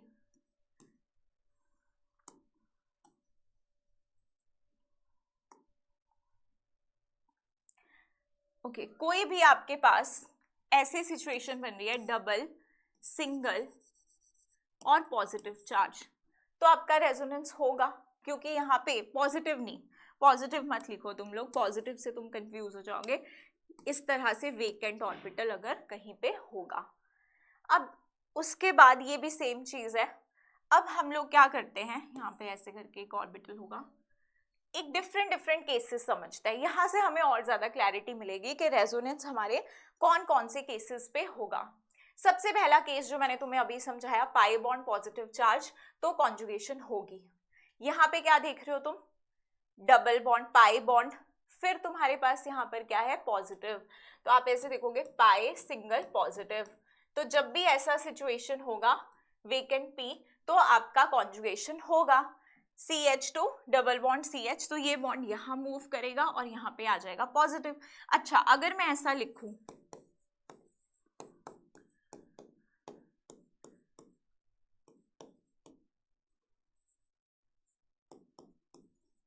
क्या यहाँ पर कॉन्जुगेशन होगा, पाई सिंगल पॉजिटिव, लेकिन इसके पास तो वेकेंट पी ऑर्बिटल है ही नहीं, तो इलेक्ट्रॉन्स कहाँ जाएंगे, इलेक्ट्रॉन्स तो, क्योंकि इसके पास भी क्या है, इसके पास भी पी ऑर्बिटल्स हैं, इसके पास कोई वेकेंट पी है नहीं है। बोलो मैम इसके पास आपने पी कैसे ड्रॉ कर दिए, कैसे ड्रॉ कर दिया आपने पी यहाँ पे, तो बेटा तुम ये देखो, ये कार्बन की हाइब्रिडाइजेशन क्या है, 1 2 3, pi bond we don't count, तो हाइब्रिडाइजेशन क्या आ गई, sp2 और टोटल पी ऑर्बिटल्स कितने होते हैं, 3, तो एक खाली पी ऑर्बिटल होगा ना इसके पास, ये खाली पी ऑर्बिटल, इसके पास 1 2 3, sp2 हाइब्रिडाइजेशन, एक खाली पी ऑर्बिटल जिसमें इलेक्ट्रॉन्स है, जिन इलेक्ट्रॉन्स, अब इसमें भी पी ऑर्बिटल में एक इलेक्ट्रॉन, इसमें भी पी ऑर्बिटल में एक इलेक्ट्रॉन, इसी के साथ तो ये बॉन्ड बना रहे हैं, इसी के साथ, तो ये कैसी है, पी ऑर्बिटल है, और इसके पास कैसी है, वेकेंट पी, तो जब यहां से ये बॉन्ड यहां मूव कर जाएगा तो ये वाला डब्बा खाली हो जाएगा, ये डब्बा खाली होके इधर चला जाएगा और ये दो इलेक्ट्रॉन्स बॉन्ड बना लेंगे, तो यहाँ बॉन्ड बन जाएगा, ये खाली हो जाएगा, इधर पॉजिटिव आ जाएगा। ठीक है, तो आपके पास इस तरह से बेटा पैरेलली पी होने चाहिए, there should be p orbitals which are parallel to each other, ये सारे कैसे हैं, they are parallel to each other, अगर ये पैरेलल है तभी इलेक्ट्रॉन यहाँ से यहाँ मूव कर सकता है, अगर एक पैरेलल होता और एक ऐसे परपेंडिकुलर होता पी, तो फिर ये मूवमेंट नहीं हो सकता था। So all the p orbital they should be perpendicular to they should be parallel to each other. ठीक है, तभी आप ये देख सकते हो कि इन इलेक्ट्रॉन्स का डीलोकलाइजेशन हो रहा है, और सिर्फ पाई वाले मूव करेंगे, सिग्मा वाले इलेक्ट्रॉन्स मूव नहीं करते हैं। और एक और चीज यहाँ पे मैं आप लोगों को ध्यान रखने के लिए बता दूं कि आपके पास जो एटम्स होते हैं वो शिफ्ट नहीं होते हैं, only these bonds, these electrons are moving, pi move करेगा, लोन पेयर मूव करेगा, लेकिन आपके एटम्स वहीं के वहीं रहेंगे रेजोनेंस में। तो आपने देखा कि बेटा पहली कंडीशन में ये क्या हो गया आपका, पाई सिंगल पॉजिटिव, तो ये पाई इधर मूव किया, अगर इधर मूव किया तो पॉजिटिव इधर आ गया, तो दो स्ट्रक्चर्स बन गए। इसका मतलब कि ये जो पाई है ये कभी इधर है तो कभी इधर है, ये पाई कभी इधर है तो कभी इधर है, सो दैट मीन्स ये दोनों के आसपास, दोनों में ही घूम रहा है, दोनों तरफ ये डीलोकलाइज्ड है। Next is CH2 double bond, ये भी सेम चीज है, यहाँ पे आप देखो डबल सिंगल पॉजिटिव, तो ये क्या करेगा अपना, यहाँ से ये ऐसे मूव करेगा तो ये ऐसे मूव करेगा, अच्छा मैम, आप एरो को ऐसे ही क्यों बना रहे हो सकता है किसी बच्चे के किसी बच्चे के मन में ये डाउट आ रहा है कि मैम ऐसे क्यों बना रही है, ऐसे क्यों नहीं बना रही है। अच्छा, मेरे पास अगर मान लो 500 रुपए है और मैं तुम्हें 500 रुपए का नोट दे रही हूँ, तो मैं डायरेक्शन कैसे करूंगी कि मैं दे रही हूँ। मैं ऐसे बोलूं कि मेरी पॉकेट में 500 है, तुम्हारी पॉकेट खाली है, और मैं ऐसे बोलूं कि मैं तुमको 500 रुपए दे रही हूँ, मैं तुम्हें 500 रुपए दे रही हूँ, तो is that a correct sign? No. ठीक है, सब बोलेंगे कि ये तो झूठ बोल रहे हैं। अगर मेरे पास पैसे हैं और तुम्हारे पास नहीं है और मैं दे रही हूँ, तो एरो किस तरह से ऐसे होगा। तो अगर कोई पॉजिटिव है और ये पाई बॉन्ड है, इसमें क्या है, इलेक्ट्रॉन्स है, तो ये इलेक्ट्रॉन्स दे रहा है, तो एरो कैसे जाएगा, देने वाले से लेने वाले पे, देने वाले से लेने वाले पे। तो यहां क्या स्ट्रक्चर बनेगा, CH2 पॉजिटिव आ जाएगा इस पे, CH double bond CH, CH2 double bond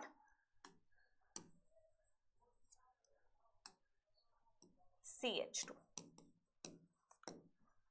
similarly आप इसके भी रेजोनेटिंग स्ट्रक्चर्स बना सकते हो, यहां से इधर जाएगा, फिर ये पॉजिटिव चार्ज अपना यहाँ पे आएगा, यहाँ पे आएगा, इस तरह से देखो,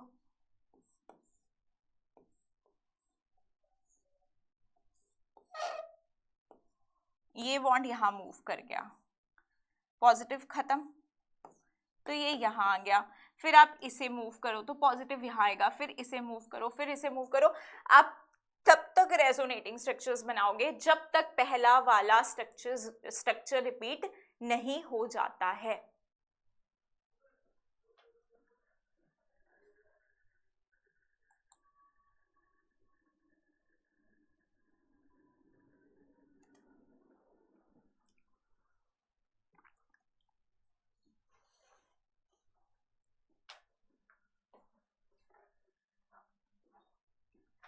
नेक्स्ट मूव करते हैं फिर हम लोग यहाँ पे, let's move to next slide. Okay, next तरह का रेजोनेंस अगर हम देखें तो pi bond negative charge conjugation. Conjugation मतलब कॉन्जुगेटेड सिस्टम होंगे, अपने जितने भी p ऑर्बिटल्स होंगे वो सब क्या होंगे, एक प्लेन में होंगे, सब कुछ क्या होगा, प्लेनर होगा, जैसे एक पाई, फिर सिग्मा, फिर pi. So this is how conjugation works. अब देखो यहाँ पर कि आपके पास क्या है, यहाँ पर एक पाई बॉन्ड है, एक सिग्मा है, और एक यहाँ पर क्या है, लोन पेयर, या फिर ये नेगेटिव चार्ज। अब आप ये सोचो कि ये जो है ये सेम प्लेन में है, ये सेम प्लेन में है, दैट मीन्स कि ये यहाँ से यहाँ मूव कर सकता है, ये यहाँ से यहाँ मूव कर सकता है। ऑलराइट, अगर ये नेगेटिव यहाँ मूव करता है तो इसका बन जाएगा बॉन्ड, और यहाँ बन जाएगा इन दोनों इलेक्ट्रॉन से नेगेटिव चार्ज, इस तरह से। अब बेटा यहाँ पर एक चीज सोचने वाली ये है कि मैम ये जो CH2 है, इस CH2 पे नेगेटिव चार्ज का मतलब एक बॉन्ड ये भी है, इस तरह से कुछ सिचुएशन रही होगी। ये क्या बना है, कार्बेनाइन, इसके ऊपर क्या है, 2 इलेक्ट्रॉन्स है, एक इलेक्ट्रॉन कार्बन पे क्या है, एक्स्ट्रा है, इसीलिए हम लोग क्या बोल रहे हैं कि इस पे क्या है, नेगेटिव चार्ज है। बहुत सारे लोग इस चीज में कंफ्यूज रहते हैं, क्या नेगेटिव का मतलब लोन पेयर होता है? नहीं, नेगेटिव का लोन पेयर, नेगेटिव का मतलब लोन पेयर नहीं है, वो एक बस फॉर्मल चार्ज को बता रहा है। नेगेटिव उस पे इसलिए आया है क्योंकि कार्बन के पास टोटल कितने इलेक्ट्रॉन्स होते हैं, 4, और जो एटम गया उसकी इलेक्ट्रोनेगेटिविटी थी कम, तो अपना इलेक्ट्रॉन छोड़ के गया, तो इस पे कितने हैं, 2 इलेक्ट्रॉन हैं। अब मैम आपने तो एक हमें ये बोला था, आपने हमें ये बोला था कि जब भी कॉन्जुगेशन होगी, जब भी कॉन्जुगेशन होगी तो सारे एटम्स क्या होंगे, प्लेन में होंगे, एक प्लेन में होंगे। देखो अगर किसी को याद नहीं रहा तो यहाँ पे मैंने तुम्हें बोला था कि atoms must be in same plane. अब सेम प्लेन का मतलब तो ये है कि अगर हमारा ये sp2 है, ये भी हमारा sp2 है, ये वाला कार्बन भी, तो ये क्या है, हमारे सेम प्लेन में है। और दूसरा आपने बोला था कि जो p ऑर्बिटल्स होती हैं, जो p ऑर्बिटल्स होती हैं वो कैसी होनी चाहिए, they should be in same plane, orbital should be in same plane, तभी रेजोनेंस होगा, ये कंडीशंस थी। और अब आप यहाँ पर ये बोल रहे हो कि ये जो CH2 नेगेटिव है, अगर हम इसके हाइब्रिडाइजेशन निकालें तो 1 2 3 और एक लोन पेयर को भी काउंट करते हैं तो ये तो sp3 है, तो how can they be in same plane? तो बेटा जब भी आपका कोई लोन पेयर कॉन्जुगेशन में हो या कोई भी इलेक्ट्रॉन्स कॉन्जुगेशन में हो, जैसे अभी ये वाले इलेक्ट्रॉन्स जो हैं वो किस में है, कॉन्जुगेशन में, सिग्मा एंड देन डबल, तो फिर हम हाइब्रिडाइजेशन में इन इलेक्ट्रॉन्स को काउंट नहीं करते हैं, हम इन्हें इलेक्ट्रॉन्स में काउंट नहीं करते हैं। तो ये भी sp2 है, तो यहाँ पर ये सब सेम प्लेन में है and all the p orbitals are parallel to each other. तो ये यहाँ मूव किया, ये यहाँ मूव किया, इस तरह से। अब आप इसमें भी देखो यहाँ पे कैसे होगा, यहाँ पे एक नेगेटिव होगा, ऑक्सीजन ने एक बॉन्ड बनाया तो यहाँ पे नेगेटिव होगा, ये यहाँ पर मूव करेगा और ये ऐसे मूव करेगा, तो यहाँ पे जो स्ट्रक्चर बन जाएगा दूसरा वाला वो बनेगा इस तरह से स्ट्रक्चर बनेगा, रेजोनेटिंग स्ट्रक्चर। यहाँ पे देख लो फिनॉक्साइड आयन के रेजोनेटिंग स्ट्रक्चर्स हैं। यहाँ पर ये जो नेगेटिव है इसके इलेक्ट्रॉन्स यहाँ मूव किए तो ये बॉन्ड इधर शिफ्ट हो गया नेगेटिव, फिर उसके बाद इसके इलेक्ट्रॉन्स यहाँ शिफ्ट हुए तो ये यहाँ नेगेटिव बना, फिर यहाँ शिफ्ट हुए तो ये नेगेटिव, फिर ये नेगेटिव यहाँ पर बना, फिर ये यहाँ शिफ्ट हुआ तो हम लोगों को वापस से ये वाला स्ट्रक्चर जो है मिला, यहाँ पे एक नेगेटिव भी होगा। अच्छा यहाँ पर एक मिस्टेक है, देखो यहाँ पे ना इन्होंने ये चीज़ मिस, यहाँ पे डबल बॉन्ड रहेगा, फिर ये बॉन्ड गया ऊपर, ठीक है। इस ऐसा नहीं है कि हमने बॉन्ड को गायब कर देना है, यहाँ पे बॉन्ड बना, इधर बना नेगेटिव, इस बॉन्ड का बना नेगेटिव, ये इलेक्ट्रॉन्स दोनों उठ के यहाँ पर आ गए। So this is how we have to draw the resonating structures. अगला है अपना pi bond free radical conjugation. Pi bond free radical conjugation भी हो सकती है। तो यहाँ पर आप देखो ये क्या है, एक फ्री रेडिकल, यहाँ पे है डबल बॉन्ड। अब ये कैसे मूव करेगा, ये बॉन्ड का एक इलेक्ट्रॉन इधर और ये इलेक्ट्रॉन आपस में मिलके बॉन्ड बना देंगे और यहाँ बचेगा फ्री रेडिकल, तो ये फ्री रेडिकल और ये बन गया हमारा एक बॉन्ड। सिमिलरली यहाँ पे फ्री रेडिकल है, ये यहाँ पे मूव करके, ये यहाँ मूव करके यहाँ एक बॉन्ड बना देंगे, यहाँ आ जाएगा फ्री रेडिकल। फिर एक ये इस तरह से यहाँ मूव करेगा, एक इलेक्ट्रॉन ये मिलके यहाँ बॉन्ड बना देंगे और एक इलेक्ट्रॉन यहाँ पे क्या बन जाएगा, फ्री रेडिकल। फिर आपको ये रेजोनेटिंग स्ट्रक्चर्स तब तक बनाने हैं जब तक कि आपका पहला स्ट्रक्चर फिर से रिपीट ना हो जाए। उसके बाद है बेटा pi bond lone pair conjugation. अब pi bond lone pair conjugation कैसे, अब आपको लोन पेयर वो बना के नहीं देगा, आपको खुद पता होना चाहिए कि जब नाइट्रोजन 3 बॉन्ड बनाए उसके पास लोन पेयर होता है, तो ये लोन पेयर मूव करेगा यहाँ, ये बॉन्ड मूव करेगा इधर। अब ठीक है, आप इसे नेगेटिव से रिप्रेजेंट कर दो या 2 इलेक्ट्रॉन दिखा दो, that is one and same thing, लेकिन आपको ये पता होना चाहिए कि नेगेटिव किस वजह से आता है, एक इलेक्ट्रॉन एक्स्ट्रा होने की वजह से।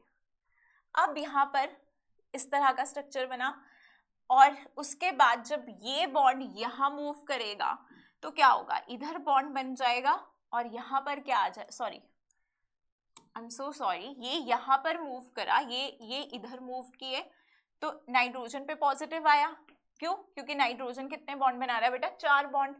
उसके बाद आप लोगों ने इस नेगेटिव को यहाँ मूव किया, इस नेगेटिव को यहाँ मूव करा तो ये वाला बॉन्ड इधर मूव हुआ, इसका क्या बन गया, नेगेटिव, क्योंकि इलेक्ट्रॉन रिच से आपको एरो कहाँ पे लगाना है, इलेक्ट्रॉन जहाँ पर कम है। और नेगेटिव और पाई बेस से ज्यादा जल्दी इलेक्ट्रॉन कौन देना चाहेगा, ऑब्वियसली जिसके इलेक्ट्रॉन लूज पड़े हैं वो ज्यादा जल्दी इलेक्ट्रॉन देगा।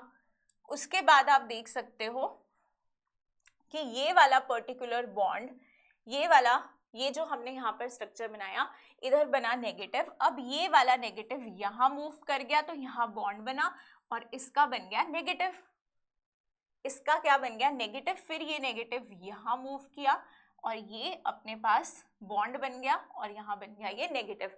अब आगे फर्दर अगर आप इसका स्ट्रक्चर बनाते हो तो सेम पहले वाला स्ट्रक्चर क्या हो जाएगा, रिपीट, इस नेगेटिव का बॉन्ड और इस बॉन्ड का लोन पेयर बन जाएगा।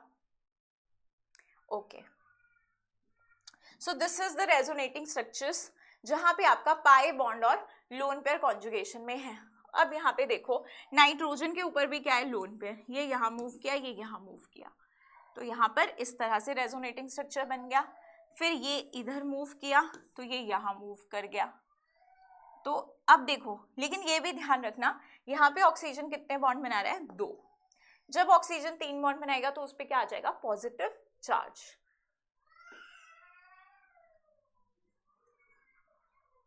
Next is pi bond conjugation. Pi bond और पाई बॉन्ड भी आपस में कॉन्जुगेशन में हो सकते हैं। Pi single pi, this is pi single pi, तो यहाँ पे ये बॉन्ड इधर मूव करेगा तो ये इधर मूव करेगा। अब ये जो पॉजिटिव है ये आएगा यहाँ पर। उसके बाद आप लोगों के पास एक और स्ट्रक्चर है, यहाँ पर आप देख सकते हो कि इधर एक NO ग्रुप अटैच है, यहाँ पे डबल, तो double single double, this is also in conjugation. अब ये बेटा कैसे मूव करेगा, इस तरह से मूव करेगा। अच्छा मैम आपने इस तरह से मूव क्यों नहीं करवाया, इस साइड से, तो ये ऑक्सीजन ज्यादा इलेक्ट्रोनेगेटिव है, ये इलेक्ट्रॉन्स अपनी तरफ खींचेगा, तो ये ऐसे कार्बन पे पॉजिटिव और ऑक्सीजन पे नेगेटिव। यहाँ पे अगर हम देखें तो ये स्ट्रक्चर है हमारे पास, यहाँ पर हमारे पास जो नाइट्रोजन है वो कितने बॉन्ड बना रहा है, 3 बॉन्ड, और यहाँ पर ये सिंगल बॉन्ड, तो ये क्या है, double single double, double single double, तो ये भी क्या करेगा, कॉन्जुगेशन करेगा। अब किस साइड मूव करेगा ये बेटा, किस तरफ मूव करेगा, ऑब्वियसली इस डायरेक्शन में मूव करेगा। ये वाला बॉन्ड नीचे नहीं आएगा, ये बॉन्ड ऊपर जाएगा क्योंकि नाइट्रोजन इज मोर इलेक्ट्रोनेगेटिव। तो ये जो बॉन्ड है, ये जो एक्चुअली बॉन्ड है ये आएगा यहाँ पर, और यहाँ कोई भी बॉन्ड नहीं आएगा, यहाँ पर कोई भी बॉन्ड नहीं आएगा। So this is how we can draw resonating structures. Now find out whether given are resonating structures or not. अब हमें ये पहचानना है कि जो हमको यहाँ पर given है वो resonating structures है या नहीं है। तो एक बार ये क्वेश्चन करने से पहले मैं आपको कुछ चीजें बता दूं जो हमने रेजोनेंस में पढ़ी। तो पहली बात ये है कि रेजोनेंस में कोई भी एटम की लोकेशन कहीं भी शिफ्ट नहीं होती है, सिर्फ आपके पाई बॉन्ड्स और इलेक्ट्रॉन्स, ये लोन पेयर्स हो गए, ये सब मूव करते हैं, बाकी एटम्स मूव नहीं करते हैं। और ये जो मूवमेंट होती है, ये जो डीलोकलाइजेशन होती है इलेक्ट्रॉन्स के लिए, कि इनके लिए जो आपके p ऑर्बिटल्स होते हैं वो सेम प्लेन में होना जरूरी है। The p orbitals must be planar. Alright, so ये हमने कुछ कंडीशंस पढ़ी है रेजोनेंस के लिए, तो अगर ये सेटिस्फाई हो रही होगी तभी रेजोनेंस होगा। और जो तुम्हारा जो p ऑर्बिटल है जहाँ से इलेक्ट्रॉन ट्रांसफर हो रहे हैं किसी भी वेकेंट ऑर्बिटल में, या फिर कोई लोन पेयर है जो कि कॉन्जुगेशन में है हमारे किसी पाई बॉन्ड के साथ, वो सब हमारे क्या होने चाहिए, सेम प्लेन में होने चाहिए। अब देखो अगर मैं फर्स्ट वाले एग्जाम्पल को देखूं तो यहाँ पर लोन पेयर है और पॉजिटिव, ये p ऑर्बिटल है और ये भी अपने पास p ऑर्बिटल में ये लोन पेयर्स है, तो दे कैन मूव, है ना। यहाँ पर क्या बन गया, अपने पास ऑक्सीजन पे आ गया पॉजिटिव चार्ज। क्यों आ गया, क्योंकि ऑक्सीजन ने बना लिए 3 बॉन्ड। ठीक है, तो ये तो अपना रेजोनेटिंग स्ट्रक्चर है। अब मैं इसे चेक करती हूँ, तो यहाँ पे मैं देख रही हूँ कि यहाँ पे क्या है बेटा, यहाँ पे तो CH3COH है, यहाँ से एक एटम ऑक्सीजन पे जा रहा है, तो एटम का तो डिस्प्लेसमेंट रेजोनेंस में नहीं होता है। बेसिकली ये टॉटोमेरिज्म है, दिस इज टॉटोमेरिज्म। तो ये रेजोनेंस तो नहीं है क्योंकि रेजोनेंस में एटम्स का शिफ्टिंग नहीं होता है। यहाँ पे अगर मैं देखूँ तो ये लोन पेयर ने बना लिया है यहाँ पर बॉन्ड और यहाँ आ गया है पॉजिटिव।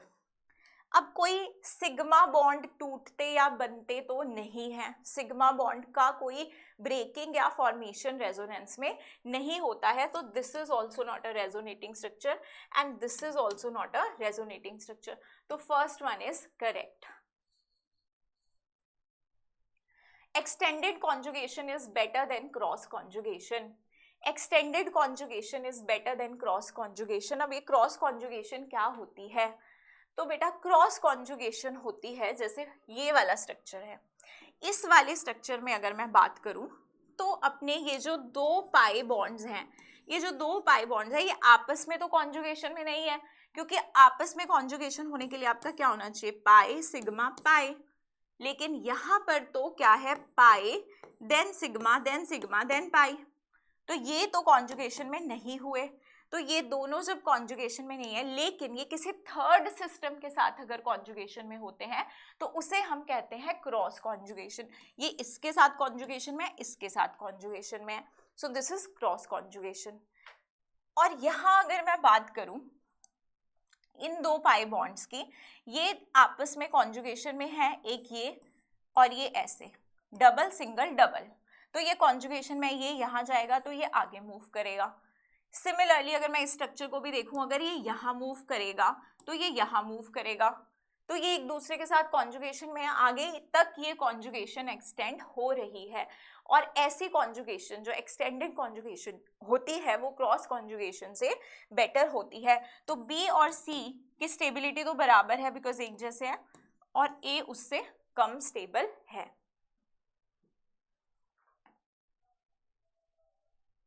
ओके, अब हमें इस तरह के क्वेश्चन बहुत बार एग्जाम में पूछे जाते हैं, which is the least stable resonance structure among the following.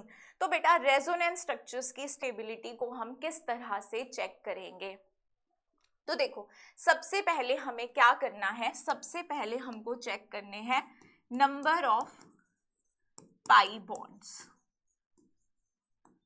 क्या इन स्ट्रक्चर्स में नंबर ऑफ पाई बॉन्ड्स बराबर हैं, 1 2 1 2 1 2 1 2। जिस सीक्वेंस में मैं आपको बोल रही हूँ चीजें चेक करनी है, उसी सीक्वेंस में आपको चीजें यहाँ पर चेक करनी है। So all right, number of pi bonds जो हैं वो सब बराबर है। और जो न्यूट्रल स्ट्रक्चर होता है, जो न्यूट्रल स्ट्रक्चर होता है वो चार्ज स्ट्रक्चर से ज्यादा स्टेबल होता है, चार्ज्ड स्ट्रक्चर से ज्यादा स्टेबल होता है। Is that clear? उसके बाद आप चेक करोगे क्या सभी एलिमेंट्स का ऑक्टेट कंप्लीट है, octet of all atoms must B complete, must be complete.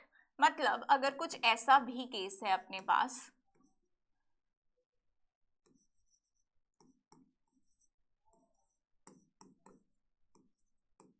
देखो अगर कुछ ऐसा केस है तो यहाँ पर क्या हो रहा है, ये जो मेरा लोन पेयर है और यहाँ पे पॉजिटिव चार्ज है, तो दैट मीन्स कार्बन का octet is not complete, carbon का octet here is not complete. So this oxygen can participate in resonance.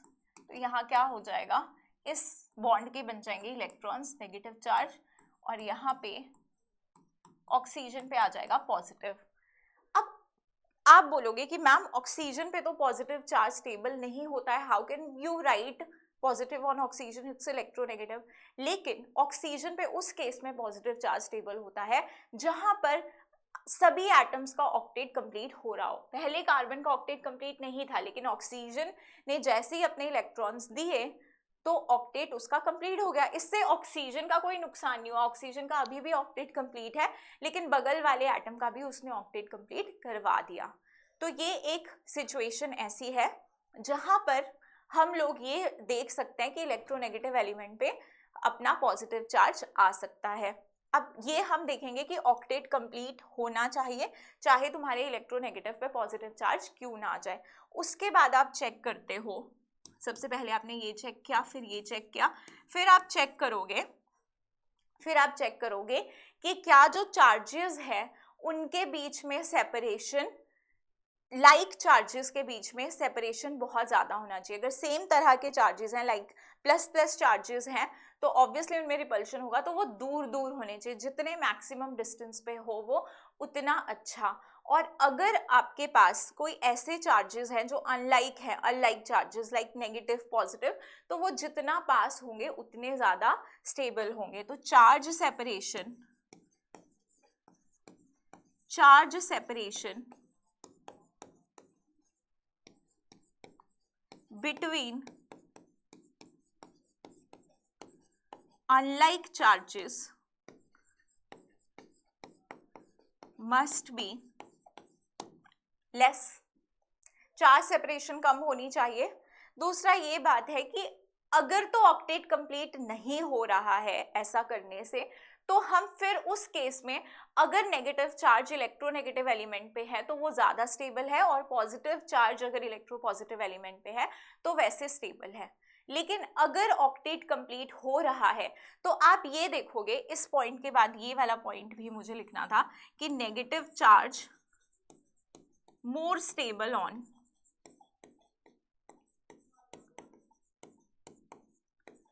electronegative atom and positive on electropositive element, ठीक है। बट आप ये तब चेक करोगे जब ऐसा ऑक्टेट वाला सिचुएशन कहीं पे नहीं हो रहा है। तो अब इन स्ट्रक्चर्स में अगर मुझे चेक करना है तो पहले मैंने चेक कर लिया कि number of pi bond same है, उसके बाद मैं चेक करूंगी क्या सबका एटम्स का ऑक्टेट कंप्लीट है, ठीक है। नाइट्रोजन ने 4 बॉन्ड बनाया बट उसका ऑक्टेट इज कंप्लीट। यहाँ पे कार्बन का ऑक्टेट कंप्लीट नहीं है, बट वो आई थिंक हर एक स्ट्रक्चर में कोई ना कोई ऐसा स्ट्रक्चर में कार्बन है, ऐसा कार्बन है जहाँ पे उसका ऑक्टेट कंप्लीट नहीं है। तो हमें हमेशा डिसिमिलैरिटी फाइंड आउट करनी होती है, क्योंकि सिमिलैरिटी से तो हम कंक्लूजन पे नहीं पहुंच पाएंगे। तो अच्छा, पॉजिटिव तो हर एक पे आ रहा है, ठीक है, और जिनका ऑक्टेट कंप्लीट है उनका सभी में आई कैन सी के octet is complete. Nitrogen oxygen का सब में ही ऑक्टेट इज कंप्लीट। तो now I can see there are lot of charges, तो I can say कि charge separation I should check कि चार्ज सेपरेशन कहाँ पे। मैंने बोला अनलाइक चार्जेस को हमने पास पास रखने की कोशिश करनी है। तो अच्छा, नेगेटिव पॉजिटिव नेगेटिव, और यहाँ पे नेगेटिव पॉजिटिव, ये तो पास पास है। अच्छा, यहाँ पे देखो मैं नेगेटिव पॉजिटिव पॉजिटिव पॉजिटिव, यहाँ पे पॉजिटिव पॉजिटिव, यहाँ पर रिपल्शन क्रिएट कर रहे हैं। तो ये वाला स्ट्रक्चर तो ज्यादा स्टेबल नहीं है अभी तक फर्स्ट के कंपैरेटिवली। इसमें देखो पॉजिटिव नेगेटिव, यहाँ पॉजिटिव नेगेटिव के बीच में डिस्टेंस ज्यादा आ गया। यहाँ पर अगर मैं देखूँ पॉजिटिव नेगेटिव, बट एक पॉजिटिव जो है वो काफी ज्यादा दूर है, बल्कि यहाँ पर पॉजिटिव नेगेटिव पॉजिटिव, ये पॉजिटिव नेगेटिव, ये सब क्या है, ये ज्यादा क्लोज है। तो यहाँ पे जो चार्ज सेपरेशन है of unlike charges is less, so A is our most stable resonating structure here. अच्छा, स्टेबिलिटी हम रेजोनेटिंग स्ट्रक्चर्स की चेक ही क्यों कर रहे हैं? देखो, जो सबसे ज्यादा स्टेबल रेजोनेटिंग स्ट्रक्चर होता है ना, वो हमारे रेजोनेंस हाइब्रिड में जो रियल स्ट्रक्चर होता है उसमें सबसे ज्यादा कंट्रीब्यूशन करता है। अब ऐसा होता है ना कि जब हम किसी भी पर्टिकुलर एटम के, किसी पर्टिकुलर कंपाउंड के रेजोनेटिंग स्ट्रक्चर्स ड्रॉ करते हैं तो सारे रेजोनेटिंग स्ट्रक्चर्स जो होते हैं वो सिमिलर नहीं आते हैं, कुछ के सिमिलर होते हैं, तो उनमें हम लोग स्टेबिलिटी की बात नहीं करते। जैसे कि मान लो ये हमारे पास इस तरह का एग्जाम्पल है, तो अगर मैं इसका रेजोनेटिंग स्ट्रक्चर लिखूं तो इसका रेजोनेटिंग स्ट्रक्चर कैसा आएगा? इसका रेजोनेटिंग स्ट्रक्चर, मैम ये दोनों स्ट्रक्चर सेम आ रहे हैं, तो ये कैसे हुए हमारे identical RS, identical resonating structures. अब जैसे कि मैं इस स्ट्रक्चर की बात करूं, CH2OH, और यहां से इसका मैं रेजोनेटिंग स्ट्रक्चर बना दूं CH2 डबल बॉन्ड, तो इसमें और इस स्ट्रक्चर में तो डिफरेंस है। तो हम लोग ऐसे नॉन आइडेंटिकल स्ट्रक्चर्स में स्टेबिलिटी बता सकते हैं। Okay, so this is how we have to do these type of questions, क्योंकि कई बार आपसे एग्जाम में पूछा जाता है which resonating structure is more stable out of the given. अब आप नेक्स्ट देखिए, that is resonance and mesomeric effect. So resonance and mesomeric effect में अपने पास सबसे पहले समझो कि रेजोनेंस इफेक्ट हमारा कहाँ पे ऑपरेट होगा, किस टाइप का ये इफेक्ट है। तो जहाँ पे पहली बात है, इसके नाम से ही पता चल रहा है कि जहाँ रेजोनेंस हो रहा होगा ये इफेक्ट वहाँ पे ही ऑपरेट होगा। रेजोनेंस या फिर मेसोमेरिक इफेक्ट इस इफेक्ट का नाम है। तो लेट्स से हमारे पास कोई ऐसी पर्टिकुलर रिंग है और यहाँ पर इस रिंग में, इस पर्टिकुलर रिंग नहीं सॉरी, ये एक चेन है जहां पे मैंने लेट्स से कुछ ऐसा ग्रुप लगा दिया, ऐसा ग्रुप लगा दिया। अब मुझे ये बताओ कि ये ग्रुप इस पर्टिकुलर चेन के साथ, इस पर्टिकुलर चेन के साथ क्या रेजोनेंस कर सकता है? ऑफ कोर्स कर सकता है, ऑफ कोर्स ये रेजोनेंस करेगा।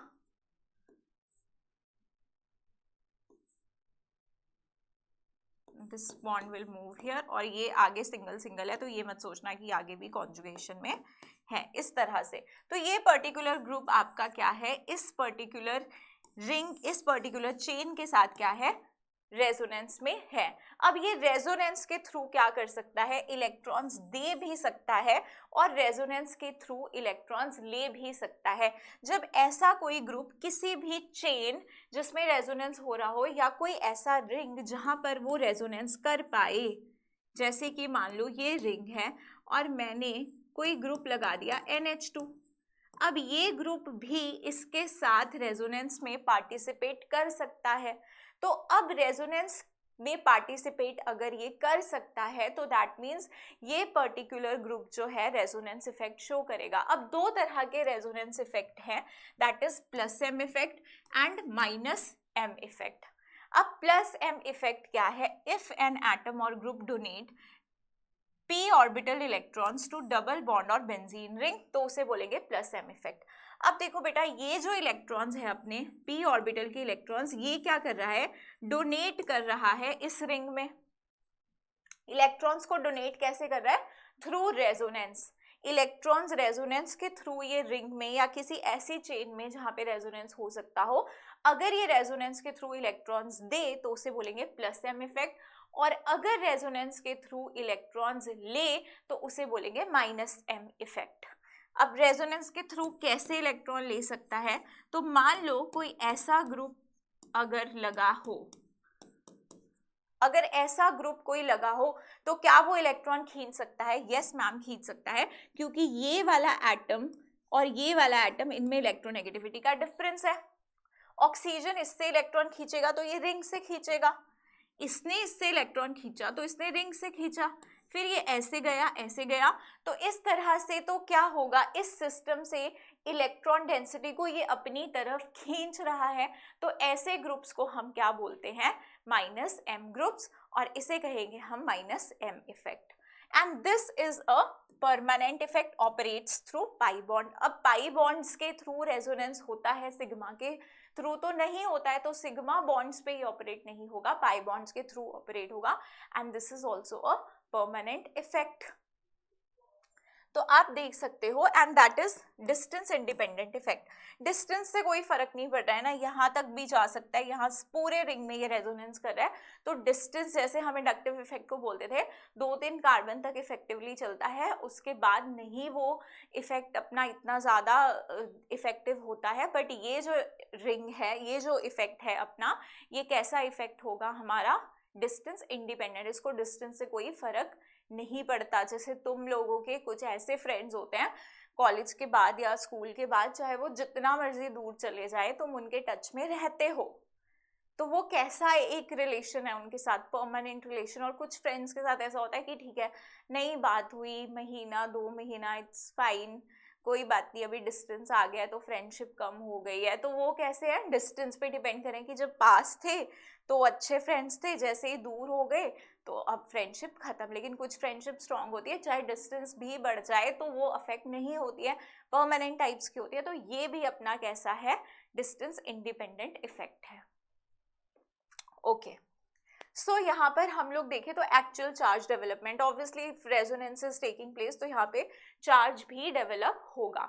तो मेसोमेरिक इफेक्ट कैसा होता है, थ्रू रेजोनेंस ऑपरेट करता है and it can be plus M plus minus M, plus R भी बोल सकते हैं, माइनस आर भी बोल सकते हैं रेजोनेंस इफेक्ट को।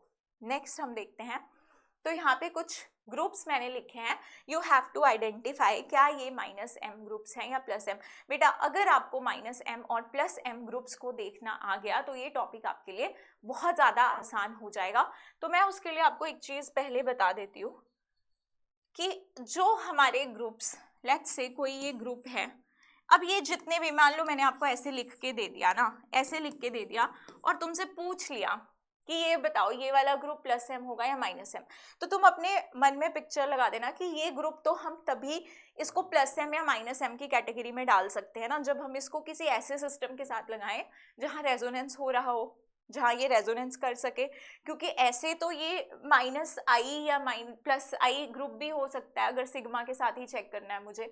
तो सबसे पहले तो अपने माइंड में एक कॉन्जुगेटेड सिस्टम बना लिया करो और उसके ऊपर इस ग्रुप को लगा के सोचा करो क्या ये इलेक्ट्रॉन्स देगा रिंग में या इलेक्ट्रॉन्स लेगा रिंग से।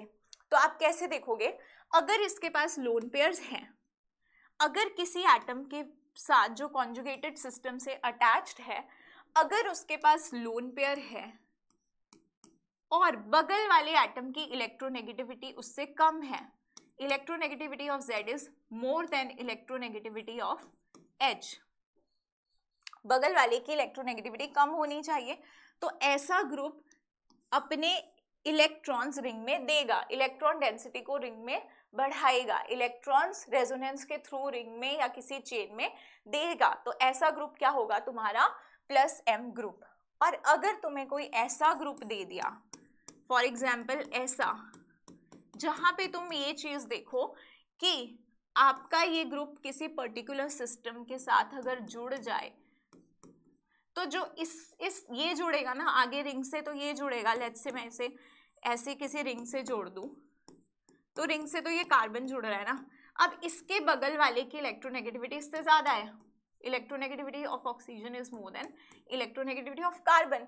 तो ऐसे ग्रुप किस कैटेगरी में आएंगे, माइनस एम की कैटेगरी में, और ऐसे ग्रुप प्लस एम की, क्योंकि अगर ये इससे खींचेगा तो ये नीचे जिस कॉन्जुगेटेड सिस्टम से जुड़ा होगा ये उससे इलेक्ट्रॉन्स को खींचेगा। तो ऐसे ग्रुप्स कैसे आगे, माइनस एम कैटेगरी में। अब आप इन ग्रुप्स को पहचान सकते हो कि कौन से प्लस एम होंगे, कौन से माइनस एम।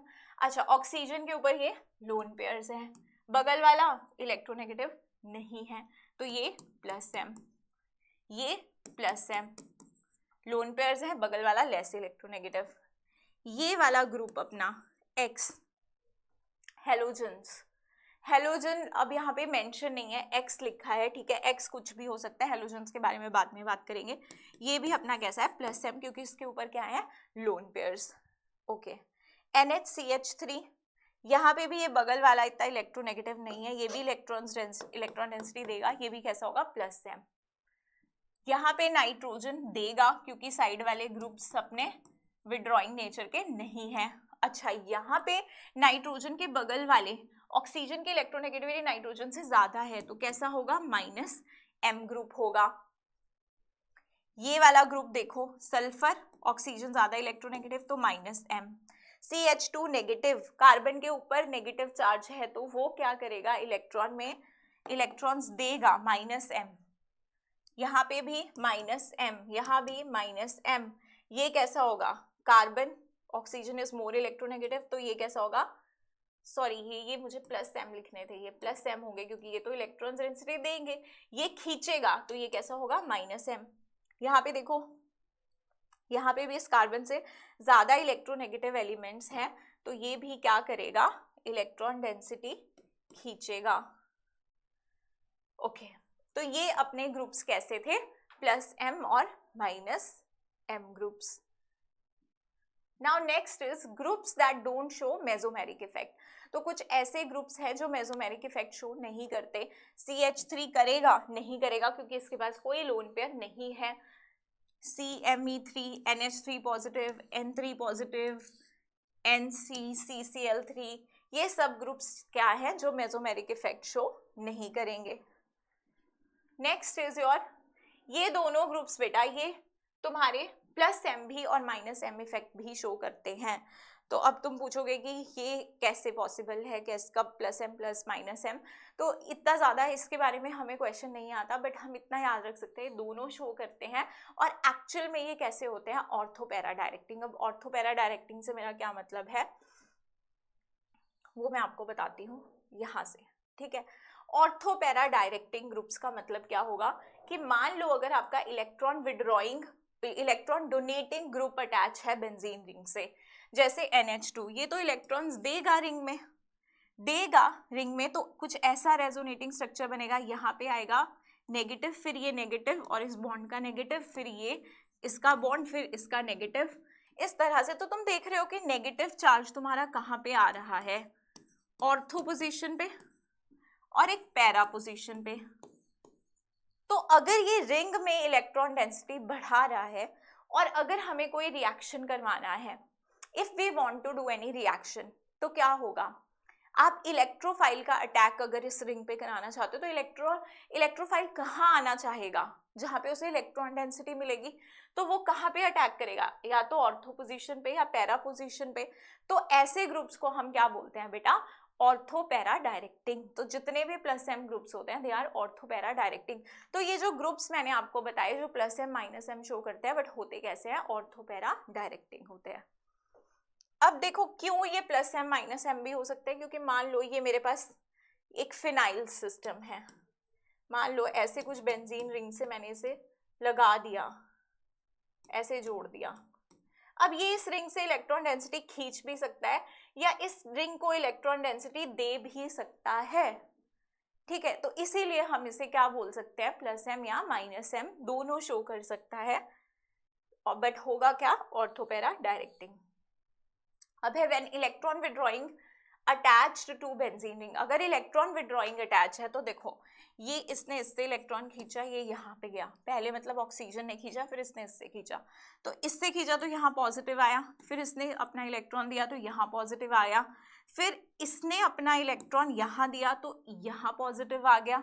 अब आप देखो पॉजिटिव कहाँ कहाँ आ रहा है, ऑर्थो पे, पैरा पे। अब जब इलेक्ट्रॉन विड्रॉइंग ग्रुप अटैच है, अगर ये अपने पास यहाँ पर कोई चार्ज डेवलप हो रहा है ऑर्थो पैरा पे पॉजिटिव, तो क्या इलेक्ट्रोफाइल यहाँ पे आना चाहेगा जहाँ पे पहले ही इलेक्ट्रॉन्स की कमी है, नहीं। तो इस केस में ये कहाँ पे अटैक करेंगे इलेक्ट्रोफाइल्स, अगर ऐसा कोई ग्रुप आता है तो मेटा पे, क्योंकि मेटा पे एक बार भी हमारा पॉजिटिव चार्ज नहीं आ रहा है। तो इलेक्ट्रॉन विड्रॉइंग अगर हम अटैच करते हैं बेंजीन से, तो पॉजिटिव चार्ज हमारा कहाँ कहाँ डेवलप होता है, ऑर्थो या फिर पैरा पे। अब एक क्वेश्चन है आपके सामने, that is compare the electron density in benzene ring और reactivity towards electrophile. Reactivity towards electrophile, okay. तो इलेक्ट्रोफाइल की तरफ रिएक्टिविटी किसकी अच्छी होगी, जो इलेक्ट्रॉन डोनेटिंग ग्रुप्स होंगे। एंड आई कैन सी कि यहाँ पर ये जो तुम्हारा NO2 ग्रुप है ये तो तुम्हारा माइनस एम ग्रुप है, OMe ग्रुप तुम्हारा प्लस एम ग्रुप है, यहाँ कोई ग्रुप अटैच नहीं है, और ये CMe3 ये बेसिकली इलेक्ट्रॉन रिलीजिंग ग्रुप है। अभी तक हमने यहाँ पर बात की है प्लस आई की ओनली, है ना। तो ये कैसा हो गया तुम्हारा, प्लस आई ग्रुप हो गया। तो अब बेटा देखो यहाँ पर जो डोमिनेटिंग इफेक्ट होता है, वो होता है मेसोमेरिक इफेक्ट। उसके बाद हम जो पढ़ेंगे दैट इज हाइपर कॉन्जुगेशन, और लास्ट में इंडक्टिव। तो मान लो ये इंडक्टिव इफेक्ट ये जो होता है ये भी इलेक्ट्रॉन डेंसिटी बढ़ा रहा है, ये भी इलेक्ट्रॉन डेंसिटी रिंग में रिलीज कर रहा है, लेकिन ज्यादा इलेक्ट्रॉन डेंसिटी कौन रिलीज कर रहा है, क्योंकि obviously they are operating through pi bond, तो वहां पे रियल चार्ज डेवलप हो रहा है, तो ये वाले ग्रुप ज्यादा डोमिनेटिंग होते हैं। तो प्लस एम और प्लस आई में ज्यादा डोमिनेटिंग कौन है, प्लस एम। तो ज्यादा इलेक्ट्रॉन रिलीज यहाँ पर ये करेगा, तो इलेक्ट्रॉन डेंसिटी रिंग पे ज्यादा ये बढ़ा पाएगा। इसीलिए हमारे पास अगर मैं रिएक्टिविटी कंपेयर करूं तो इस पर्टिकुलर सी कंपाउंड की रिएक्टिविटी सबसे ज्यादा होगी, सी की होगी, उसके बाद तुम्हारी बी की होगी, और फिर तुम्हारे डी के, और ये तो ग्रुप खींचेगा तो ये तो इलेक्ट्रॉन डेंसिटी को और कम करने वाला है, तो फिर लास्ट में तुम्हारा A option.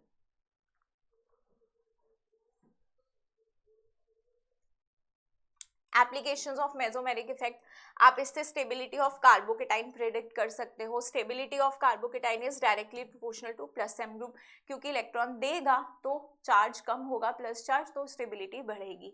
Minus M group stabilises carbanion, stability of carbanion is directly proportional to minus M. और आप ये भी बोल सकते हो stability of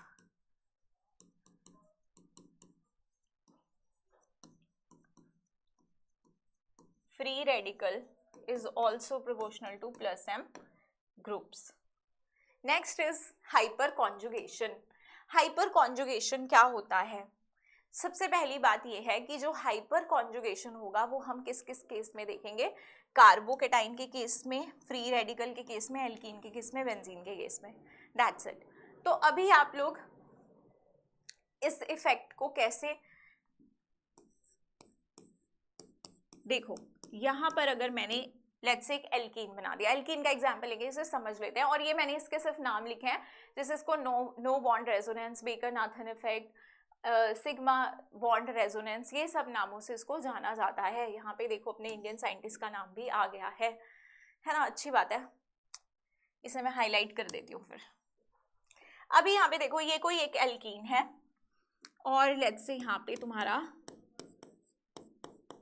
CH3 group attach है, डबल बॉन्ड के बगल में क्या है CH3, ये कैसा कार्बन है sp2, ये कार्बन भी कैसा है sp2। जब कभी भी sp2 के बगल में जो कार्बन होता है उसे हम क्या बोलते हैं, अल्फा कार्बन। इसे मैं क्या बोल सकती हूँ, अल्फा कार्बन, और इस पे जो हाइड्रोजन्स अटैच्ड होंगे वो क्या होंगे, तुम्हारे अल्फा हाइड्रोजन्स। अब क्या होता है ना कि यहाँ से ये जो सिग्मा बॉन्ड है, ये वाला जो सिग्मा बॉन्ड है, या ये सिग्मा, ये सारी इक्विवेलेंट पोजीशंस है, तो ये क्या करती है ना एक तरह से कि ये बॉन्ड अपने इलेक्ट्रॉन्स छोड़ के जाएगा H+ के फॉर्म में, और यहाँ पे आ जाएंगे इलेक्ट्रॉन्स, और अब ये क्या कर सकता है, रेजोनेंस। अब ये क्या कर सकता है, आगे रेजोनेंस कर सकता है, तो इसीलिए हम इसको क्या बोल रहे हैं, sigma bond resonance. Sigma bond resonance. तो ऐसे कितनी पोजीशंस हैं हमारे पास, 3 पोजीशंस, तो 3 हाइड्रोजन्स हमारी इस तरह से शो कर सकती हैं resonance through sigma bond. Sigma bond के थ्रू ये रेजोनेंस हो रहा है, और इसका जो नाम होता है दैट इज हाइपर कॉन्जुगेशन। अब क्योंकि रेजोनेंस हो रहा है तो कहीं ना कहीं इंडक्टिव इफेक्ट से तो ज़्यादा पावरफुल होगा ही होगा, तो सबसे पहले मेसोमेरिक इफेक्ट आएगा, फिर हमारा हाइपर कॉन्जुगेशन, और फिर हमारा प्लस आई। तो कभी भी हम ऑर्डर लगाएंगे, मान लो वहाँ पे एक ऐसा ग्रुप दे रखा है जो कि तुम्हारा रेजोनेंस इफेक्ट शो कर रहा है, दूसरा तुम्हारा इंडक्टिव शो कर रहा है, तीसरा हाइपर कॉन्जुगेशन, तो तुम प्रायोरिटी किसको दोगे, मेसोमेरिक को, फिर हाइपर कॉन्जुगेशन को, और फिर इंडक्टिव को। नाउ कार्बोकेटाइन, अब कार्बोकेटाइन पे कैसे लगेगा, it is the permanent polarisation caused by delocalisation of sigma electron pair of CH3 bond which is adjacent to vacant pz orbital of positively charged। इसका मतलब वही है कि जैसे ये तुम्हारा कार्बोकेटाइन है, इसके बगल में लेट्स से इस तरह से, या आगे वाली साइड में देखो एग्जाम्पल्स मैंने ऑलरेडी लिखे हैं, हाँ यहाँ पे मैंने ऑलरेडी एग्जाम्पल्स लिखे हैं, यहाँ से करते हैं हम लोग इसको। तो देखो ये तुम्हारे पास कार्बोकेटाइन है, अब इसके जो बगल वाला कार्बन है, कैटाइन के जस्ट बगल वाला कार्बन है, तुम इसे क्या बोलोगे, अल्फा कार्बन। तुम इसे क्या बोलोगे, अल्फा कार्बन। अल्फा कार्बन पे कितने हाइड्रोजन्स है, 3, नंबर ऑफ अल्फा हाइड्रोजन्स 3। तो जितने बेटा अल्फा हाइड्रोजन्स होते हैं उतने ही हाइपर कॉन्जुगेटिव स्ट्रक्चर्स बनते हैं। आप एक बार एक हाइड्रोजन वाला बॉन्ड तोड़ोगे, वो रेजोनेंस में जाएगा, फिर दूसरा तोड़ोगे, फिर वो रेजोनेंस में जाएगा, फिर तीसरा ब्रेक करोगे, फिर वो रेजोनेंस में जाएगा। तो जितने अल्फा हाइड्रोजन्स उतने ज्यादा हाइपर कॉन्जुगेटिव स्ट्रक्चर्स, और जितने ज्यादा हाइपर कॉन्जुगेटिव स्ट्रक्चर्स उतनी ज्यादा स्टेबिलिटी। अब इस पर्टिकुलर कंपाउंड में देखो, एक अल्फा कार्बन ये, एक अल्फा ये, तो यहाँ पे मिथाइल मिथाइल है तो 6, 3 हाइड्रोजन 6। यहाँ पे आप देखो 3 मिथाइल ग्रुप्स है तो कितने आएंगे, 9 रेजोनेटिंग स्ट्रक्चर। यहाँ पे देखो ये है तुम्हारा कैटाइन, इसके बगल वाला जो कार्बन है उस पे तो मुझे कोई हाइड्रोजन नहीं दिख रहा है, उसके बगल वालों पे है, तो इनसे कोई फर्क नहीं पड़ता, इस पे हाइड्रोजन होता तो हम बोलते कि ये हाइपर कॉन्जुगेशन शो करेगा। तो यहाँ पे 0 अल्फा हाइड्रोजन है तो 0 हाइपर कॉन्जुगेटिव स्ट्रक्चर्स बनेंगे। तो इससे हम stability of alkene, stability of free radical, stability of carbocation, ये सब हम प्रिडिक्ट कर सकते हैं। तो अगर आपके पास कोई एल्कीन दे रखी है जिसमें आपके पास अल्फा हाइड्रोजन का नंबर, लेट्स से तुम्हारे पास ये एल्कीन है,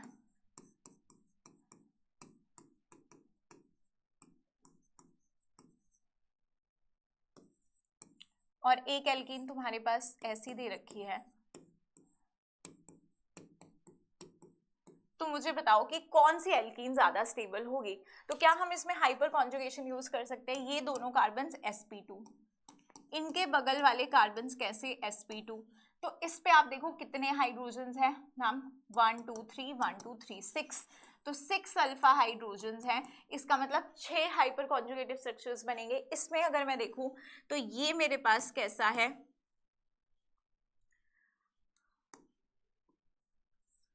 ये मेरे पास कैसा है, ये sp2, इसके बगल वाला अल्फा कार्बन, इस पे कितने हाइड्रोजन्स हैं, अल्फा हाइड्रोजन्स 3, तो कितने हाइपर कॉन्जुगेटिव स्ट्रक्चर्स बनाएगा ये, 3। तो जिसमें ज्यादा अल्फा हाइड्रोजन्स वो उतना ज्यादा स्टेबल स्ट्रक्चर। तो इसमें और इसमें बेटा ज्यादा स्टेबल स्ट्रक्चर कौन सा होगा? अगर मैं इसे A बोलूं और इसे B बोलूं तो ज्यादा स्टेबल एल्केन कौन सी होगी? A will be more stable than B। बस आप ये स्टेबिलिटी का जो मैंने आपको ऑर्डर बताया, आप इसी ऑर्डर में चेक करना, mesomeric, then hyper conjugation,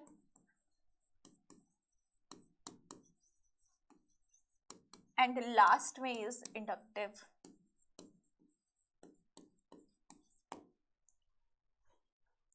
so that's all about our hyperconjugation. तो बेटा इस लेक्चर में हमने बहुत सारी इंपॉर्टेंट चीज़ें डिस्कस करी हैं, सारे इंपॉर्टेंट इफेक्ट्स डिस्कस किए हैं।